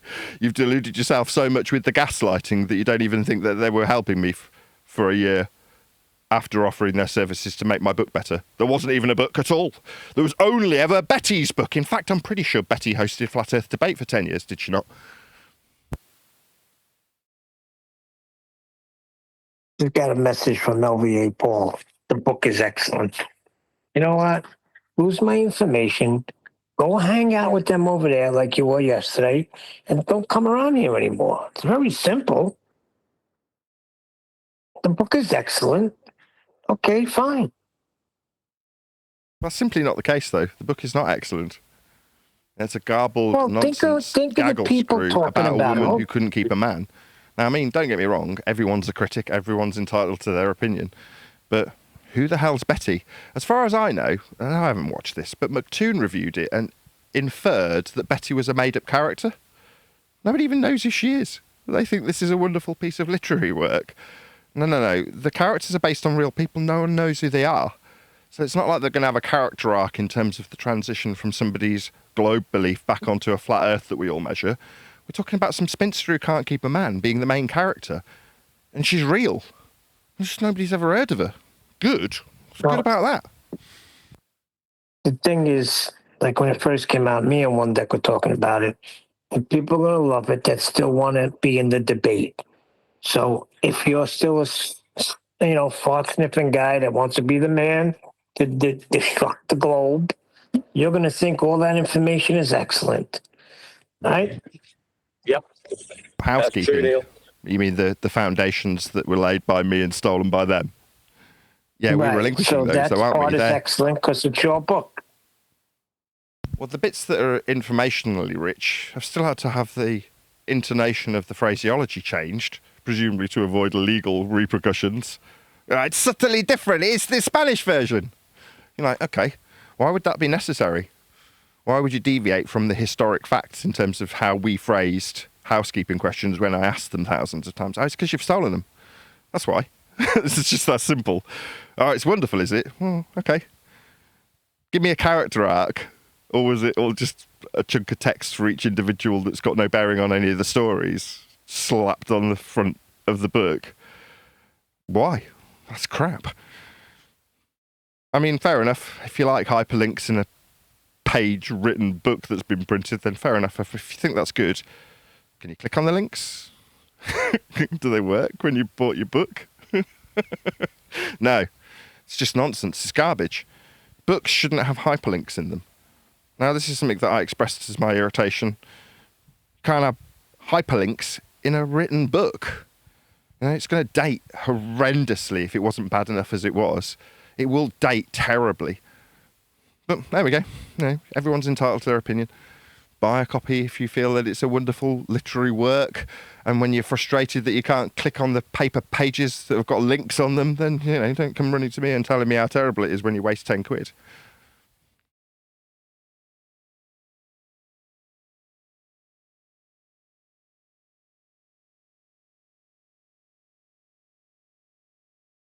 Why would he be telling you that when he knows the disdain that we have for it? Is this Paul guy just a complete prick? Yeah, and he got in touch with me last night. I told him, I said, you do realize that Adam was the one that turned the whole panel against you, claimed that you were some sort of an agent and that what you did was nefarious, that you knew exactly what was going on with the freaking computer and all it did was cause stress. So just know who you're hanging out with. Just as a guy, because Paul, at one time when he was around, he sent me freaking financial help when I was down and out after the accident, and I appreciated that. So I'm trying to, show my appreciation by telling him what he's around, and you're just going to piss in my face. So look, I told him, just lose my number, lose my information, forget you even knew me. But I've told you who you're hanging out with. So when the knife goes in your back, there's no excuse. That's with all of them. On the other hand, if people perceive that as being good work and say that that book is excellent, then by contrast, my book will be an absolute literary masterpiece by comparison. You know, that's the only way I can quantify it. You think that was really good? Yeah, okay, well, you're going to read mine and then you're going to just die with shock at the amazing value. I mean, complete contrast to yesterday. I'm like, nah, I've got fairly low expectations. But we're dealing with narcissists who are so self-involved that having pressed publish, they're like, we are now basically amazing. We're basically the best authors who've ever lived.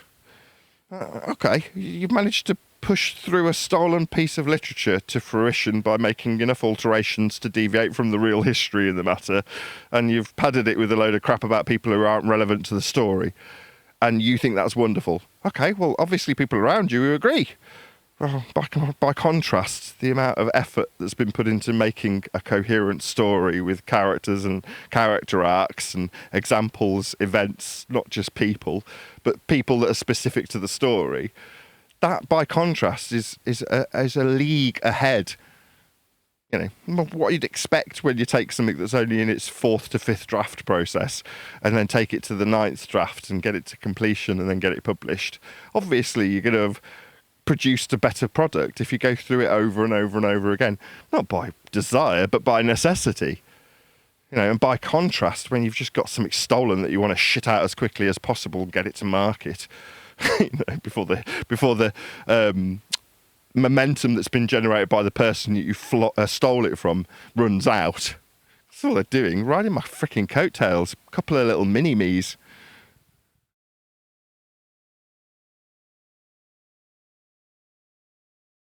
Anyway, I'm glad to get it off my chest. I can smile about it and laugh about it now, and as I said about half an hour ago. But for the fact that this has become a part of the story in the book, I wouldn't be talking about it.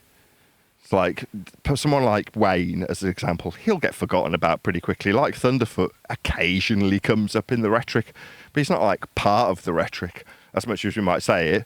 Occasionally we'll say gas go down, go boom boom. That doesn't mean that Thunderfoot is suddenly a character that's always having his name ascribed to that. It is part of the lexicon. When we talk about being south and down, we won't mention Wayne's name alongside it. But in this particular instance, you know, we've got dodgy characters that have literally had their thievery cemented in history in text format in my book. So you're like, well, yeah, I'm going to talk about it. People are going to be asking me about it. Partly one of the reasons why I'm verbalising this so frequently. You might say, well, are you bitter about it? I'm like, no, I'm smiling about it because I need to rehearse. There's going to be people who go, oh, I read the chapter on betrayal. Can you tell me a little bit about this particular character? Absolutely. Yes, I can. And I've talked about it enough for it to not leave me stammering and stuttering my way about the story. You know, now I'll tell you all about the story. Yeah, I was offered assistance by a couple of people who said they'd help me make my 4th draft better because they said it was rubbish and wanted to impart more factual accuracy and citations to it. So, under the guise of being put in a position to help financially support my family better with the material that I was being offered assistance with. I allowed them to help me, and then they stole my material, repurposed it, and turned it into a load of old shite.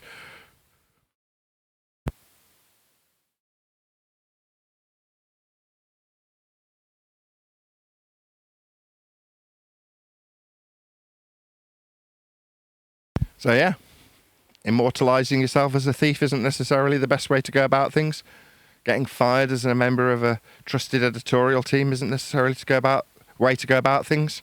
Aligning with thieves simply because they've told you that you can have your name graffitied on the Ferrari. It's not the best way of going about things. You know, guilty by association. But while the gaslighting's going on, and while you're being love bombed and told how fantastic you are, and how you'll have a little bit of text literally named with your name after it, you're like, wow, amazing. I'll be going down in history. I'll get that ticker tape parade. My name will be in lights. No, completely unrealistic. But there we go. That's what you do. That's what you get when you're being gaslit, when you're being lied to, when you're being love bombed. That's what you get. Delusional. You know, you start sniffing your own farts, telling yourself how wonderful you are, because the person who's next to you that's thieved from next man's telling you how wonderful you are. You're a wonderful mechanic. Just work on this exhaust. Just change out the really nicely tuned steel one to a titanium piece of shit that'll fail in 100,000 miles. What do you expect from General Jerkoff? And now, you know, it's not about the money, Nathan, because sales are down. And it was never about the money. Well, sales are not doing so good, huh? Yeah, people don't tend to buy stolen property. I mean, I used to back in the day and I'd resell it, but we're talking about intellectual property here. And you stolen it and pawned it off as yours and knifed your friend in the back. How do you sleep at night? Yeah, like I say, if it was the response from The Simpsons, on a big bed of money, then I might be like, oh my God, can't believe they've managed to turn what I had and was in my possession into something that's out of my possession and turned into a little nugget of gold that everybody wants. Right. There's an initial wave of people who have presumably recently buggered off from my company because I've been calling him a conspiratard, that feel like, well, if this guy hates Nathan, then I'll align with him. You're like, oh, okay, do what you like.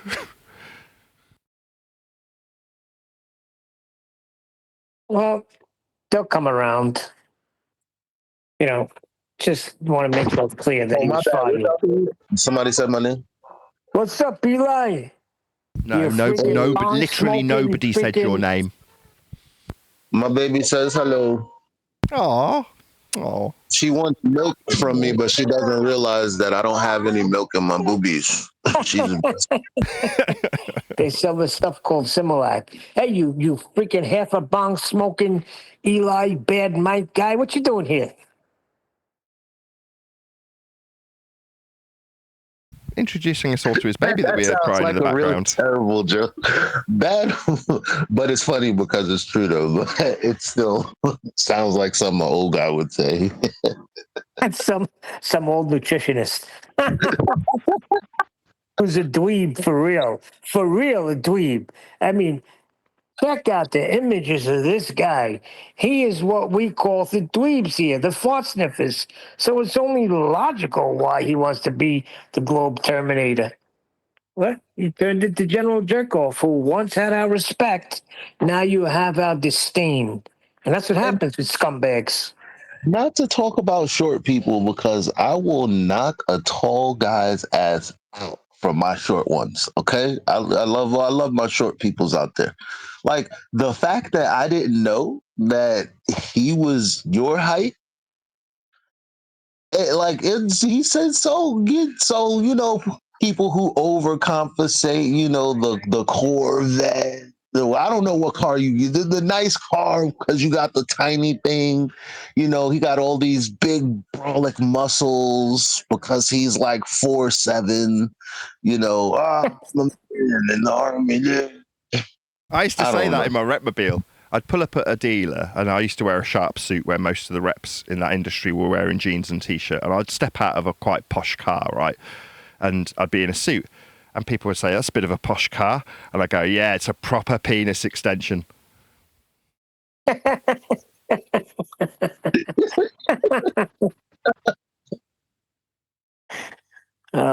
What are you gonna do? This is what has to be done.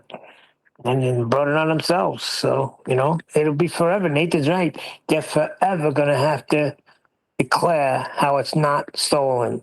They'll have to make an excuse for everything. They'll have to lead with that. Nathan don't have to say a word. He could just release his book. Speaking of babies, and as Eli is black, I saw a Rasta on a dating video clip from this guy being interviewed, and he's very Jamaican, and he's asked by the host, how many children have you got? He says, 12, 11 baby mama. Then he pauses and he goes, me a real bad man.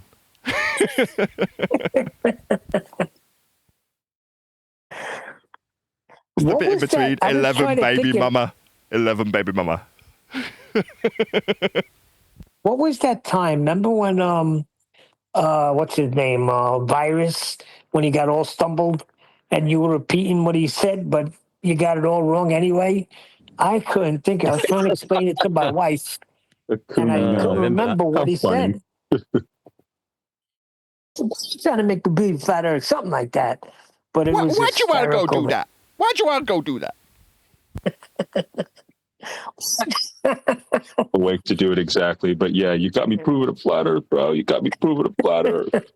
And what he really was trying to say was, why don't you walk me through it? But Nathan heard something That's what else. he said. He said, why don't you walk me through that? It just sounded different with a slightly Jamaican style accent attached to it with very, very high inflection. Why? What? Yeah, I can't go that high. Why you want to make me do that? It sounded like, but he was saying, why don't you walk me through that? Yeah, and then you turned it into 10 minutes of hysteria. We were all dying. That was great. Those were the days. But that would be classified today. If I did that today, I'd be called the racist. Because all I'm doing is taking the piss out of his semi-Jamaican accent, aren't I? I am taking the piss out of him for having an accent. It'd be like me doing a Chinese accent. And, you can get away with it if you're black, so I can get away with it. But generally speaking, when people don't realise how black I am, they assume that I'm just being racist. Oh, shoot. There's a difference between racial humour and racist humour. Yeah, Pat Williams is on freaking the Kevin Hart roast. That was a shocker. Yeah, people have described racial stereotypes as being hatred of a race. It's like, no, if I describe how Asians are terrible drivers, they're not. Here in the UK, that isn't the case. But as I understand it, that's a stereotype of a race that is universally held in America. Am I correct? Nathan, that's a fact. Now, the younger Chinese guys that were born here and grew up here, fast cars, they're good. But regular freaking China, that is one stereotype that sticks, man. I'm telling you, that and Jews cannot cross streets. That is a fact in New York. Right, well, here, when I hear the word Asian, that doesn't mean Orient. We would use the word Oriental where you use the word Asian. Where we use the word Asian, we mean like Pakistani and Indian. So we use a totally different terminology. So when I hear Asians are bad drivers, I go, yep, absolutely. And I'm thinking of a Pakistani driver who's parking on double yellow lines and running into the shop and then having a 20-minute discussion with the shopkeeper whilst the traffic backs up. That's what I picture, but not an Oriental driver, but that's what you guys call Asian. Yeah, that is true. We don't consider Indians and Pakistans as Asian. We call them Indians, and they're terrible drivers too. Listen, I seen a freaking old Chinese guy, wasn't that old, maybe in his 50s, cause a 10-car collision and drove like nothing was happening, but he was the cause of the whole accident. That and Jewish people not being able to Hasidics, they can't cross the street for shit in New York. It's a stereotype. Now, this doesn't mean you hate Jews. It just means you're capable of stereotyping them in a way that's humorous. Deck, you trying to say something?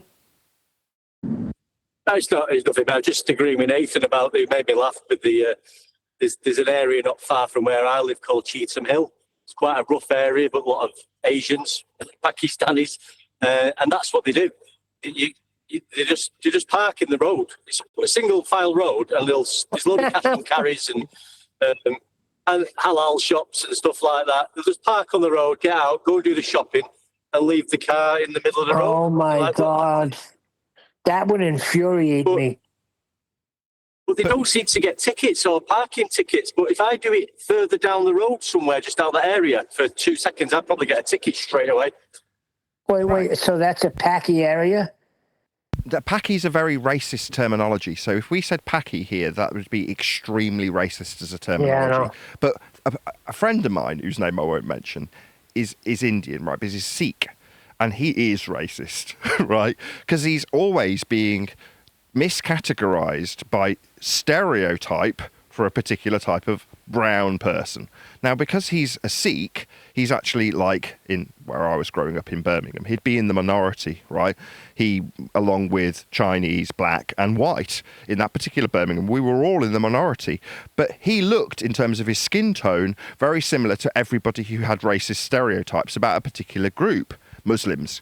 So the Muslims would get a bad rap for whatever because they were in the majority, and therefore in any majority there's going to be a number of bad apples, and they, by bad behaviour, bring a terrible stereotype to an entire community of mostly good people, like any group. But this particular individual, my friend, whose name I won't mention, would always have a literal hatred for that group. Now, me, I didn't have a hatred for anybody particularly. I understood the stereotypes, but he, because he was always being claimed to be that particular group, hated them. It's like, I'm not that. I'm this. Don't mistake me for it. He was a Sikh?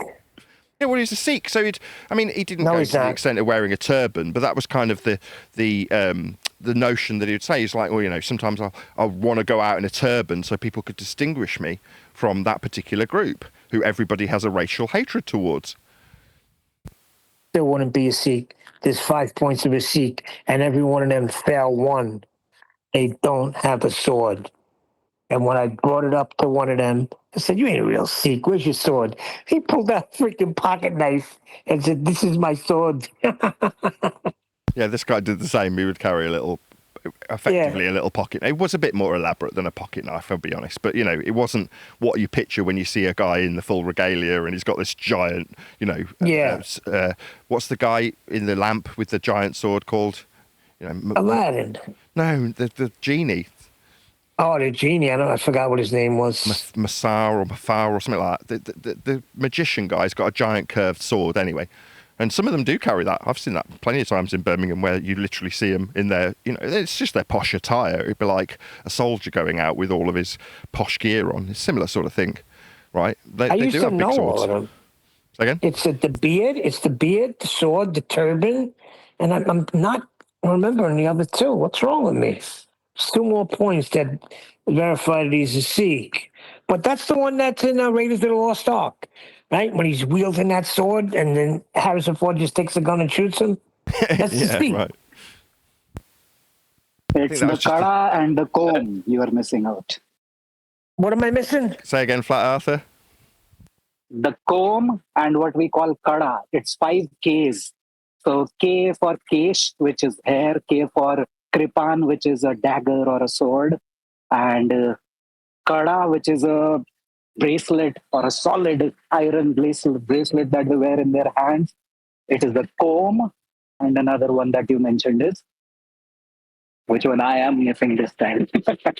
I know one.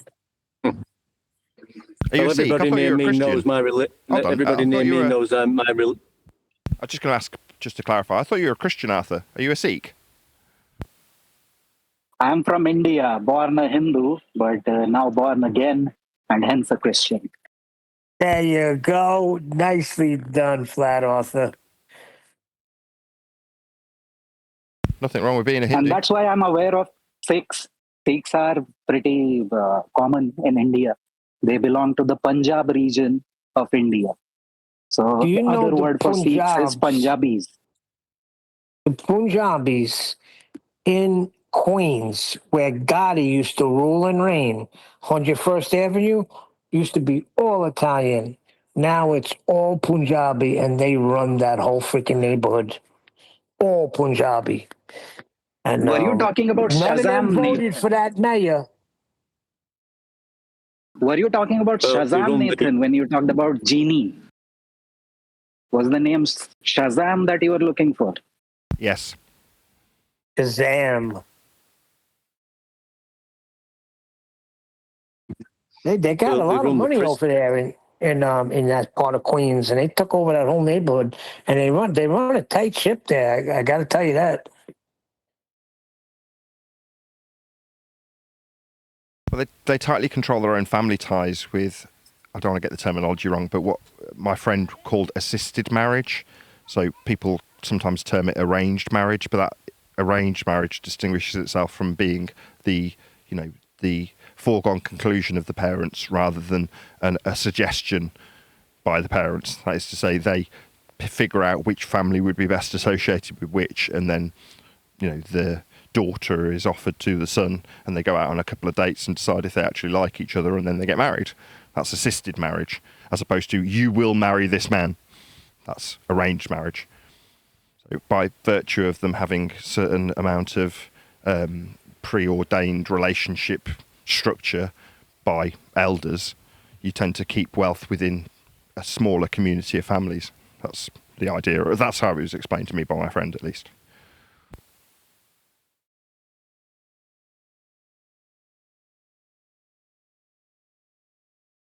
But I remember asking him, saying, could you have said no if you decided that you did not want to marry your wife? And he was like, yeah, of course. If I decided that I didn't like her, then I wouldn't have married her.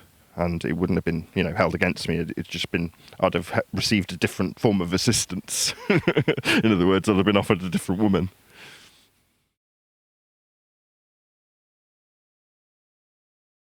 But the same couldn't be said about the women. Women are usually forced to marry whichever man they have been chosen to marry. Oh, I didn't ask her about her opinion on the matter. Exactly. Listen, there's another thing that fits. Could be a stereotype, but this, what I've experienced with Indians and, let's say, Chinese or Oriental, the women are either drop dead gorgeous or hideously ugly. There's no in between. The same goes for the Russians. They get to about 30 and then they really, really do go to seed.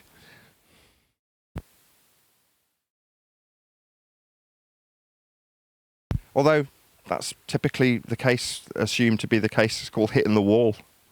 For most cultures, they assume that, youth offers beauty in women, because it is a demonstration of the ability to carry children more easily. So being more attractive in your earlier years is, beneficial for reproduction.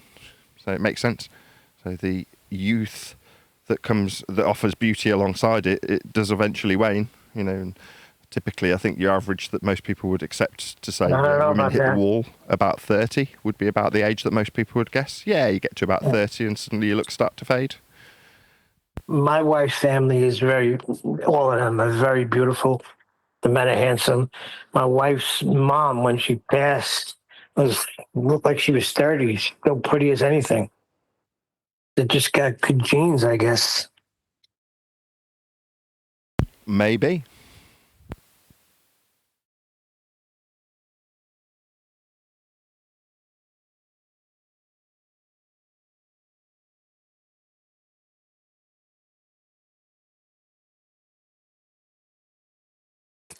So, Eli, what are you doing here, Eli? So what's up? What's up? Well, that was the question of the day. Why are we here? Because, me and One Deck went to 24/7, and we tried to help out a little bit when the guys were talking about rotating Earths and planes, and we're just trying to bring them to the measurements. So Nathan was asking why we do that. And so why do you do it? What do you hope to gain?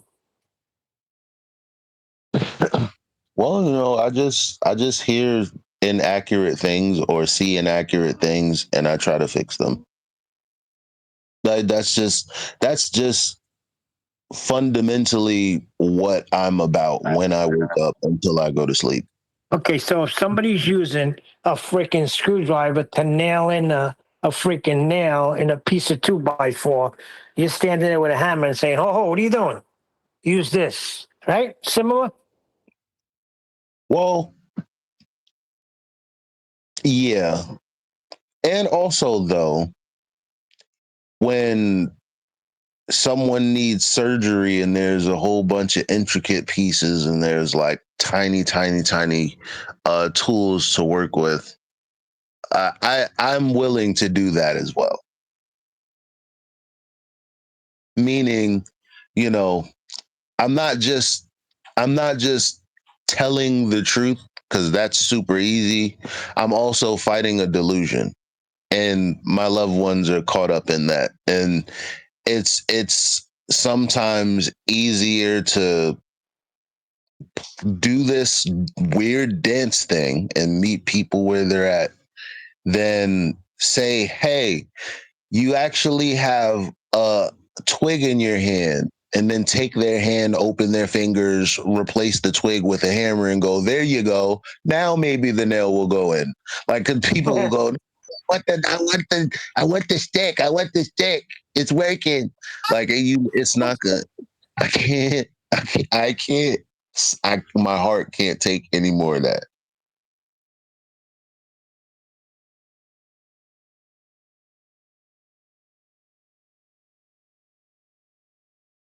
You want the stick?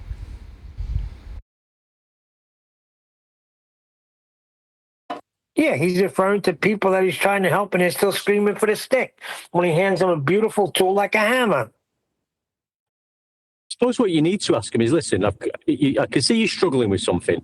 I've got the perfect answer for you. It'll just get you out of this predicament. It's called the silver bullet, whatever you want to call it. If I hand it you, are you just going to accept it and forget everything else? And if they do want to do that, then you give them the silver bullet. I suppose they'd say that. I suppose they'd all say they wanted it, though, wouldn't they? And then wouldn't use it correctly, and still continue to argue about atmosphere and star rotations. That's what the cry was all the time in the early days. I wish I had a silver bullet to just end this.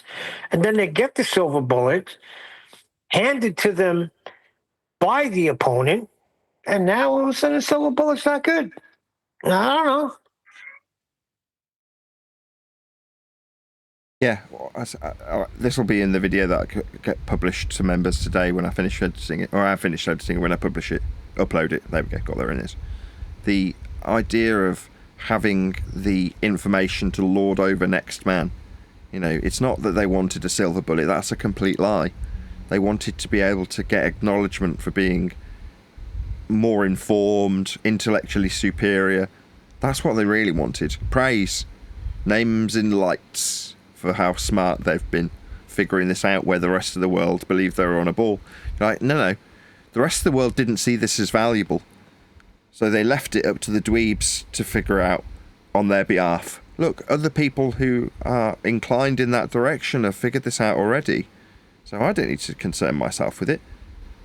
Well, flat earthers come along and go, well, I'm also going to concern myself with this very boring, tedious information that's inconsequential to Earth's geography, and argue with the dweebs about how their value for heliocentrism's wrong.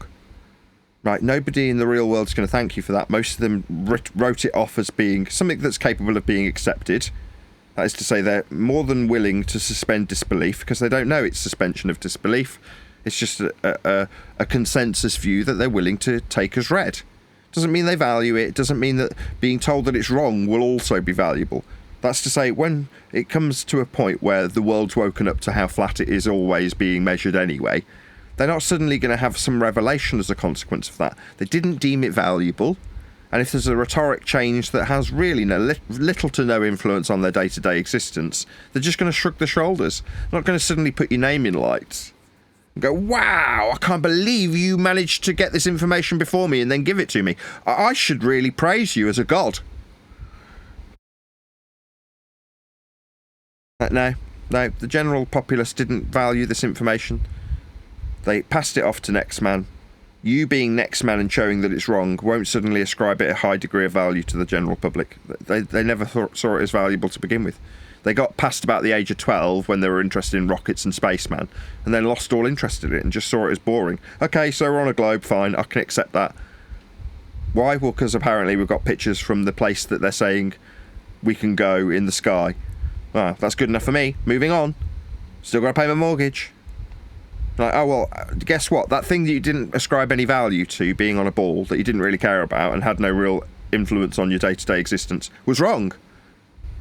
Do you think they're going to turn around and go, oh my God! There was so much vested interest in this ball-shaped Earth that I didn't really give a toss about, that I will praise you highly for telling me how wrong I was about information I didn't really care about.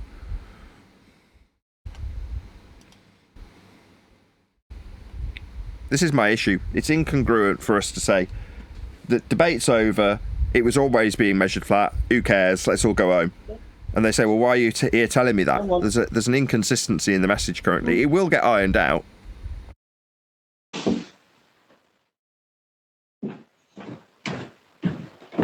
Who's got their mic open?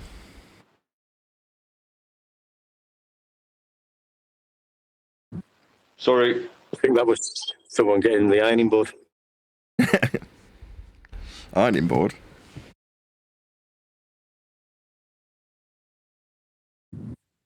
You know, to iron things out. Oh, right, yes.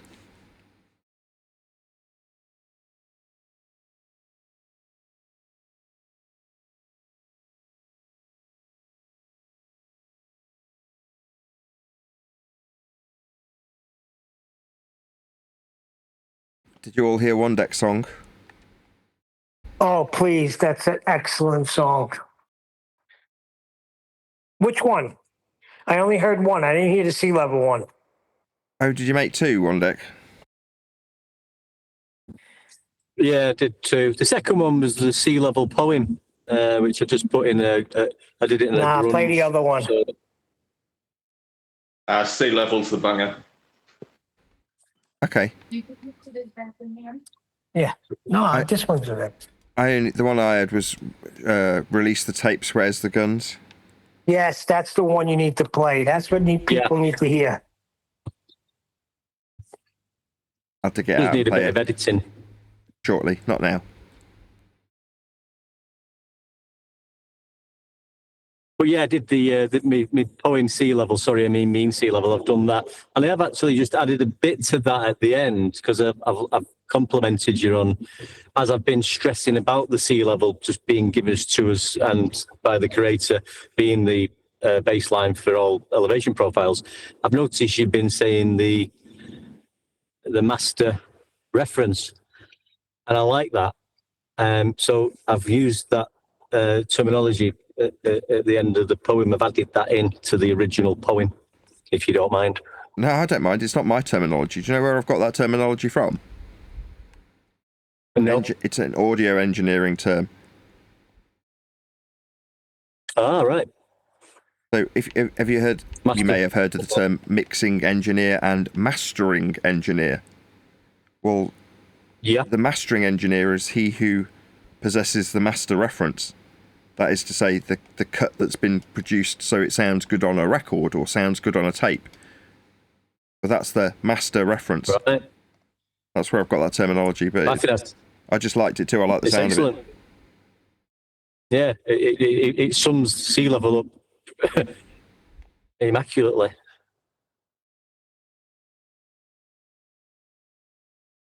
Because that's what we're saying, isn't it? It is the master reference. Yeah. Measurements, all measurements on Earth. Yeah, the reference that you will derive other measurements from. So without a sea level, you can't derive deviations from the horizontal. So you need a master reference. That's correct. Yeah. There's your silver bullet, kid. And that's what we've been trying to hand people, right? One deck.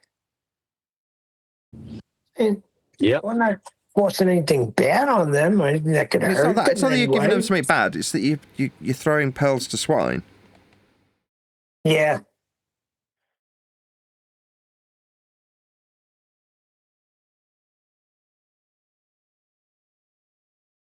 Get out of here with that flat earth measurement. We like it over here. Read the buck of the globe.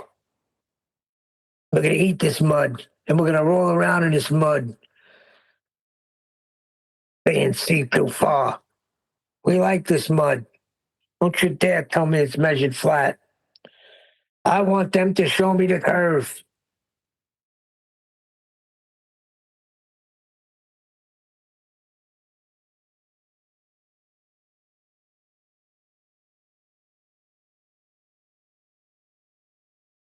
But loving the perceived debate, loving that it's some sort of argument when it's not an argument, loving to be aspired to be secret kings and gurus and all that stuff when it's just measured flat. The Earth's flat.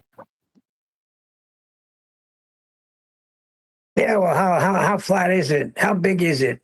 Saying you measured it, how big is it then? All right? Yeah, well, you Leave me whistle alone past the over here. graveyard that you did measure it, and that's the way it's always going to be measured. That anyone ever measured it, it's flat. But keep on with an appeal to incredulity, fallacy, and keep on with an infinite regress. What if? Nuh-uh. What if? Nuh-uh. Meanwhile, it's just measured flat. Oh yeah, and then scattergunning as well with other nonsense for that infinite regress fallacy. No, it's just measured flat. Just be at peace at it and actually be thankful for all the things that it does measure that you use in your life or ever will use in your life, such as how the lands were all built and chartered and measured for surveying or navigated to you to get to the land you are, or how you were aviated from a trip, and how it was all measured flat. Yeah, here's flat.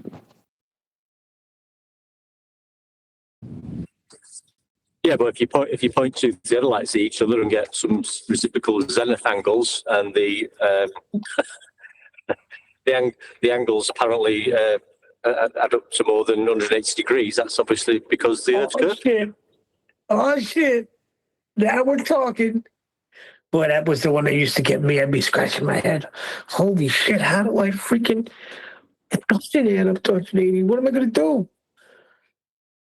Oh shit! Then it's not a triangle, then, right? Oh yeah, that was easy.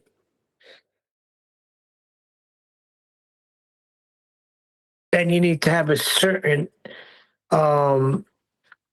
reference to even talk about a triangle, right? Yeah, that's John's rhetoric, or refracted curvature's rhetoric. Levels deviating from level at the rate of level.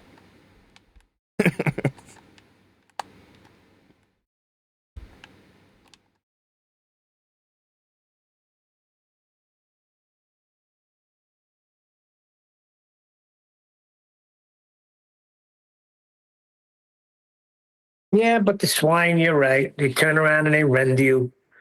It happened to one deck the other day. Not as harsh, but one deck was told, one deck, he's easy. Yes, we know, but he's going to have to prove now that the Earth's rotating, because that was his claim, right? And now that he's saying flight paths curve, right? Flight's curve, now he's going to have to prove that. And in doing so, his plane's going to be rotating. So he's going to look like an idiot. So just hold off with them measurements there. Let's get this done first.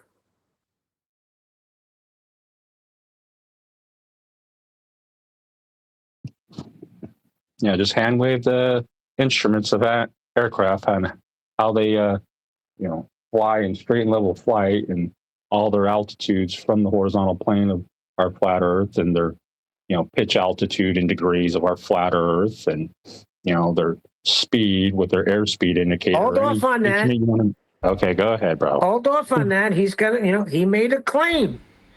And this baller's claim was that flight paths are curved.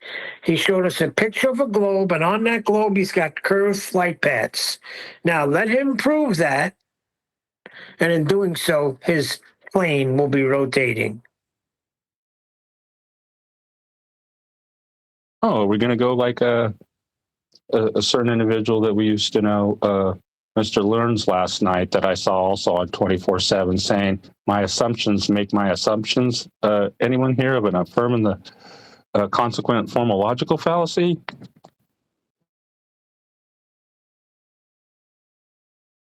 Yeah, but Learns knows that it's flat. He just does not want to accept it, and he wants to continue living in his delusion. He's admitted that. He's not ready to give up heliocentrism. He's not ready to give up the consensus. He knows. I mean, ask Eli. Eli's had many discussions with Learns. With who? I'm sorry. I'm having like 4 different conversations. Matthew Learns. Matthew Learns, Elijah. Oh, what about the devout believer?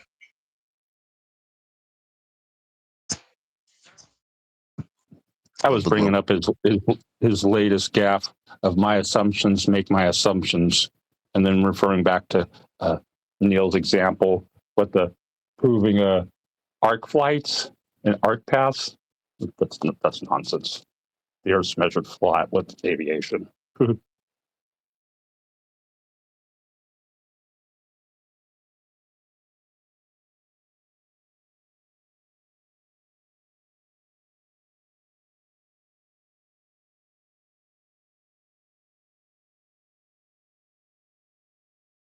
But see, these guys are different. Matthew Learns, Danny Faulkner, they know. They're just not ready to give that consensus up. And Matthew Learns, he's a school teacher. He probably earns a living doing that. He's invested. Danny Faulkner, he's part of Antigenesis. So he's got a large audience of people that he'd have to give answers to. And he's not ready for that. He'll twist the scriptures and everything just to keep his little business going. There's a lot of people like that Learns, because he's admitted it to me. Yeah, well, I know you need the horizontal and what elevation angle measurements are, and Eratosthenes didn't actually measure any curvature, but I'm just sticking with the consensus because that's what I want to do. But there's a lot of people like that, just so they don't have to say, well, I'm a flat earther, and say the ridicule or whatever for whatever reason. You just think, well, I'll just stick with the majority. It's easier that way.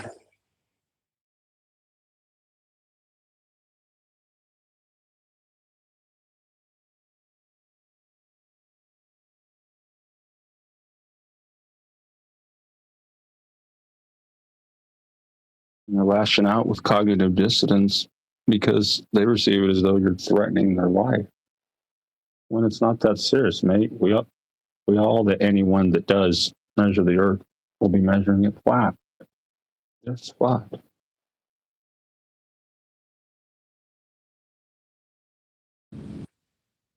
I'd be like, wow, man. Maybe just saying like, what do you want to turn around and say, wow, man, we treat you like a god because you've just given me the silver bullet.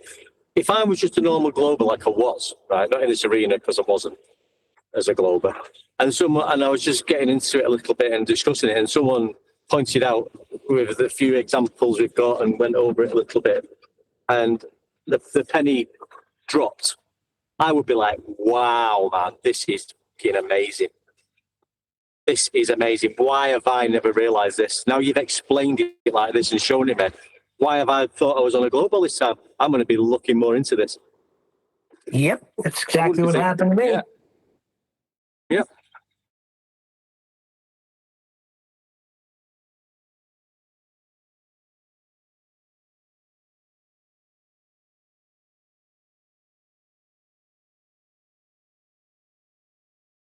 So yeah, so it is a heavy laden belief system, which overpowers your common sense and logic, obviously.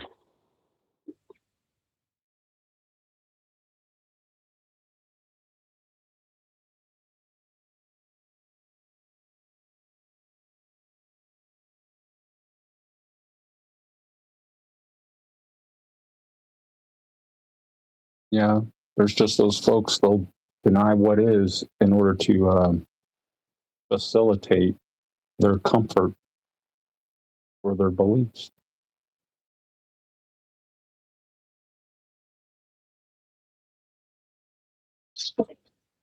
Yeah. Well, a lot of them are wrapped up in space, aren't they? Space travel and Star Wars and all that bollocks. And I suppose, like, it'll just crush that dream of space exploration.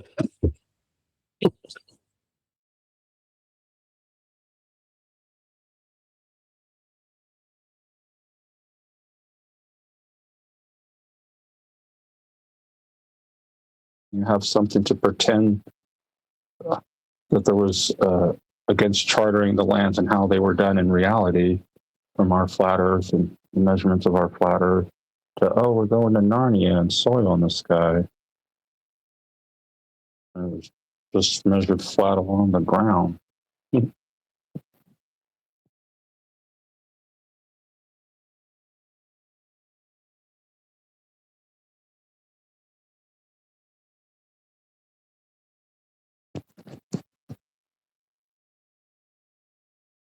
Also with like entertainment addictions, like, oh, if it's not, fantasy, at a point they don't want to have anything to do with it.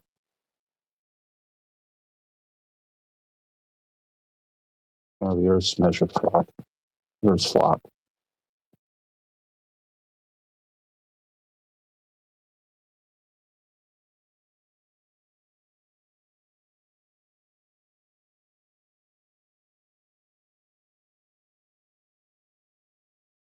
Do we want to cover a video tomorrow as opposed to just chit-chatting? React to something instead? Yeah, could do, yeah. Anything in mind? That'd be awesome. Yeah, there's still that fruitfulness of actually going over Joe normies and that, they're just measuring the Earth flat.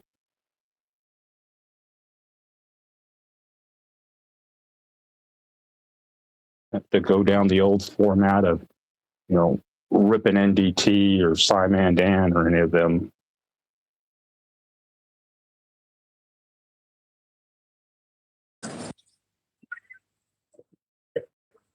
The last one we did, I know we did the Nathan's one, didn't we, that lady, Pearl, was it? And the one before that was one I did with Eratosthenes. Did have an Alberuni one as well, which I posted, which was sort of referencing, the flat Earth prerequisites quite a bit, and the explanation. That might be all right. Seeing as we've done one of the hashtag globe proofs, Eratosthenes, let us go with the second biggest globe proof, Alberuni, maybe. I'll dig it out and have another look. Let's resend it and then just have a click over and see if it's worth doing. Unless you've got anything else, everybody. That's not just down to me.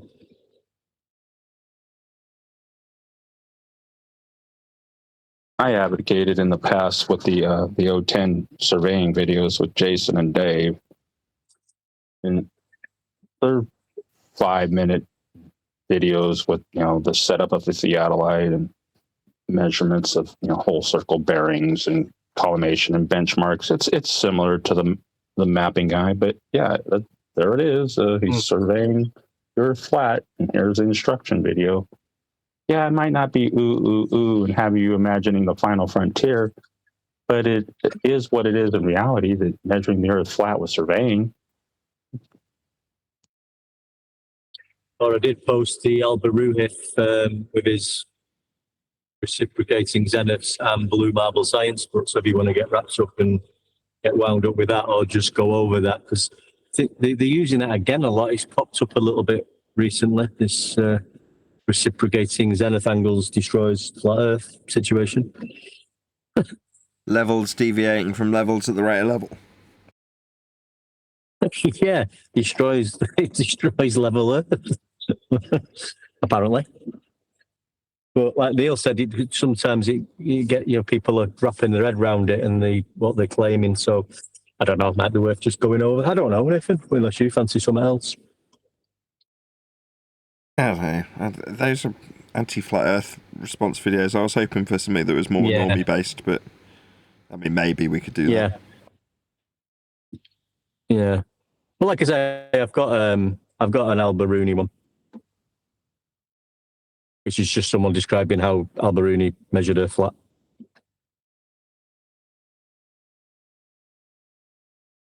But yeah, videos like that, just Joe Normies measuring the Earth flat, or their beloved ones that they love to go to who are actually measuring the Earth flat, like Eratosthenes or Alberuni and stuff, is actually beautiful too. But yeah, just that is the way it is, measuring the Earth flat. And here it is. I like that. I like them ones because, like I said, that we've skipped past them to globe proofs for years, and it's excellent because it's the globe proof. And then when you just go through it, you say, well, no globe is being measured here. This is what they're actually doing.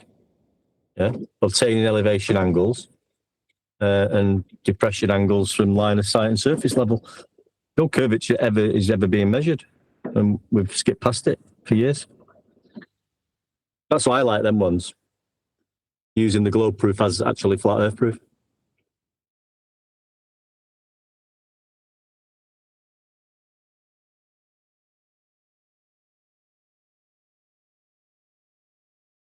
Yeah, it was those measurements in reality.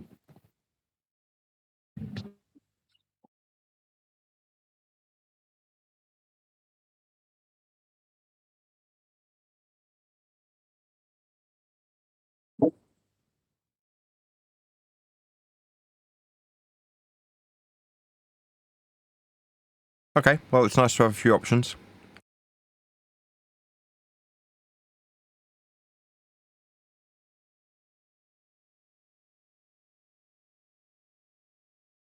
Yeah, I see folks in the Discord chat.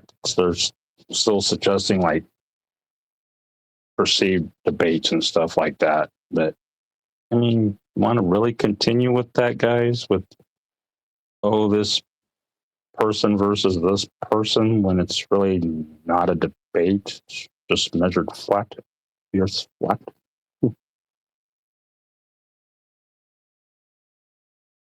It's like knowing there's 100 pennies in a pound and still wanting to debate it.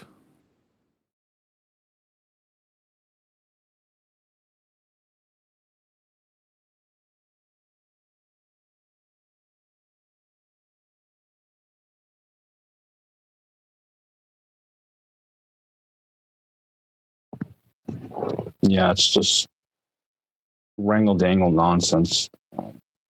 Measurements are a straw man. Measurements are not evidence, and you're not taking account for the sphere-shaped air and refraction. What? Oh, it's just measured flat. The Earth measured flat. I need to even go into the measurement of refraction or whatnot. No, it's just the Earth's measured flat with all those measurements. You name it: distance, angle, height, depth. Yeah, there's measured flat.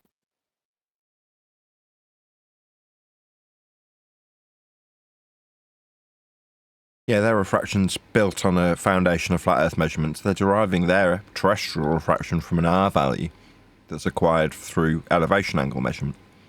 The distance that it's ascribed is in miles, which is flat also.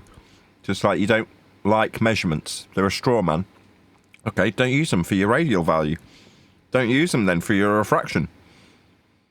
Like, they're at the point now as we depart that scummy pond where they're willing, the anti-flat earthers are willing to not only relinquish their initial globe claim, but they're willing to relinquish all measurements. Because they're all flat. And if they say, well, measurements are a straw man, you're like, okay, well, that's the end of everything you rely upon, because you're dependent on these measurements too. I mean, they're still flat when you use them.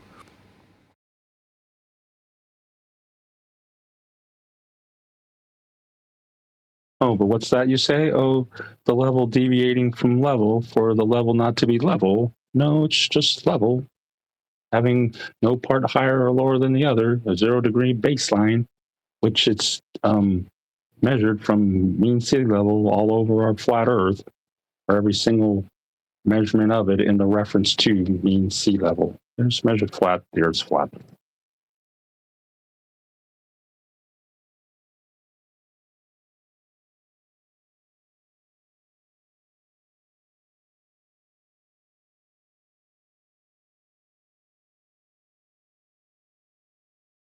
That's what humbly I would point out too.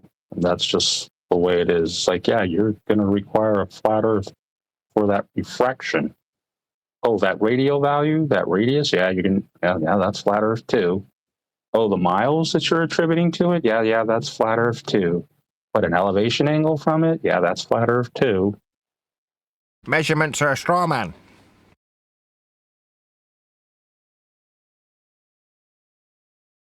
Yeah, that was a funny one with the couple episodes from a certain individual stating that. I just laughed. It's like she seriously put that at the end of her text.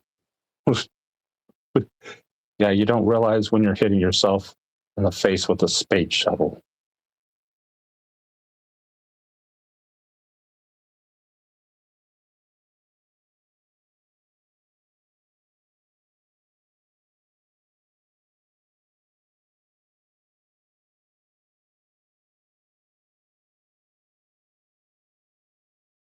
Again, overindulgent fart sniffers that have decided that their opinion on the matter is somehow consequential. Like, no.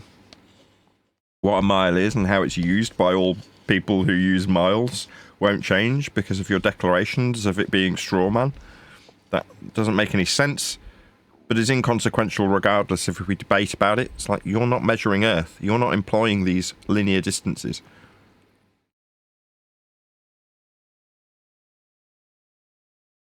I mean, neither am I, but that's like the whole futility of it. Doesn't matter if I tell you how wrong you are about what miles are. Miles are still linear. They're still flat. That's how Earth's been measured. That's the value that's been used to measure it.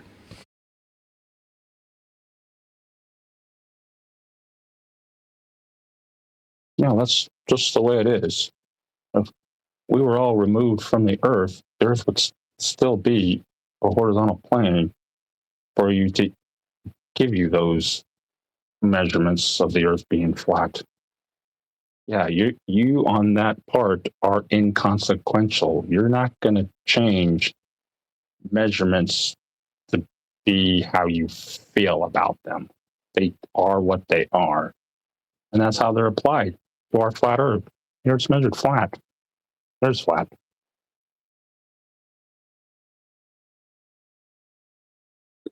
Stuck that I've stuck that sea level and released the tapes in Master B if you want to listen to them. But if you're going to do it, it might be best on listening on YouTube. But we're not on YouTube. Release the tapes with your mates. Where's the guns, Nathan? Release the tapes, were your mates. Here to help you. Help, I need somebody. Help, not just anybody. Release the tapes, were your mates. Who needs friends like you? Release the tape. Where's the guns?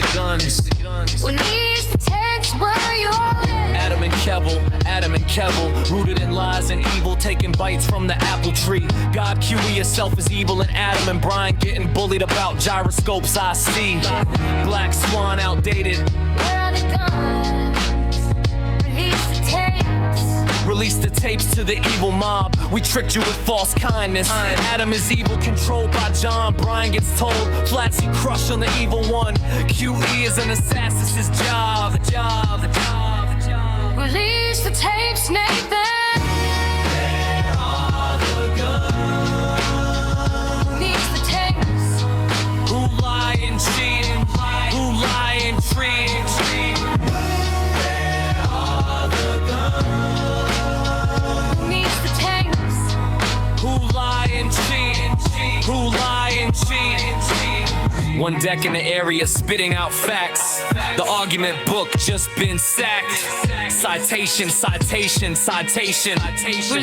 the tapes, Nathan. Release the tapes. Who lie and cheat?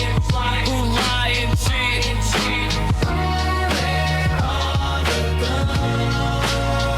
Release the tapes. Who lie and cheat?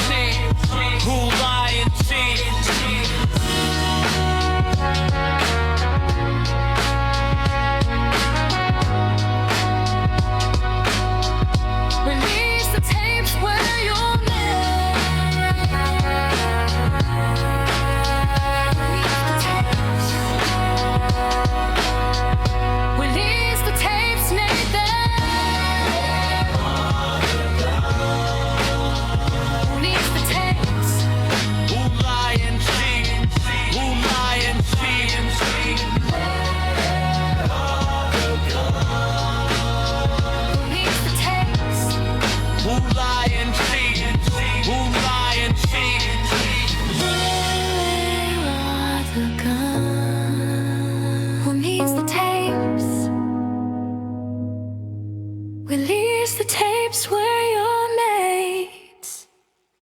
And with that, I'm going to say another huge, massive, enormous thank you to both Discord and G Plus panels for making today's after show possible. And of course, a massive thank you to all of you for liking, commenting, sharing, subscribing, joining as a Nathan Oakley 1980 channel member, and all that good stuff. I've been Nathan Oakley, and I will see you all in the next video. But when you measure it flat, it contradicts that. I'm spitting flat facts and that.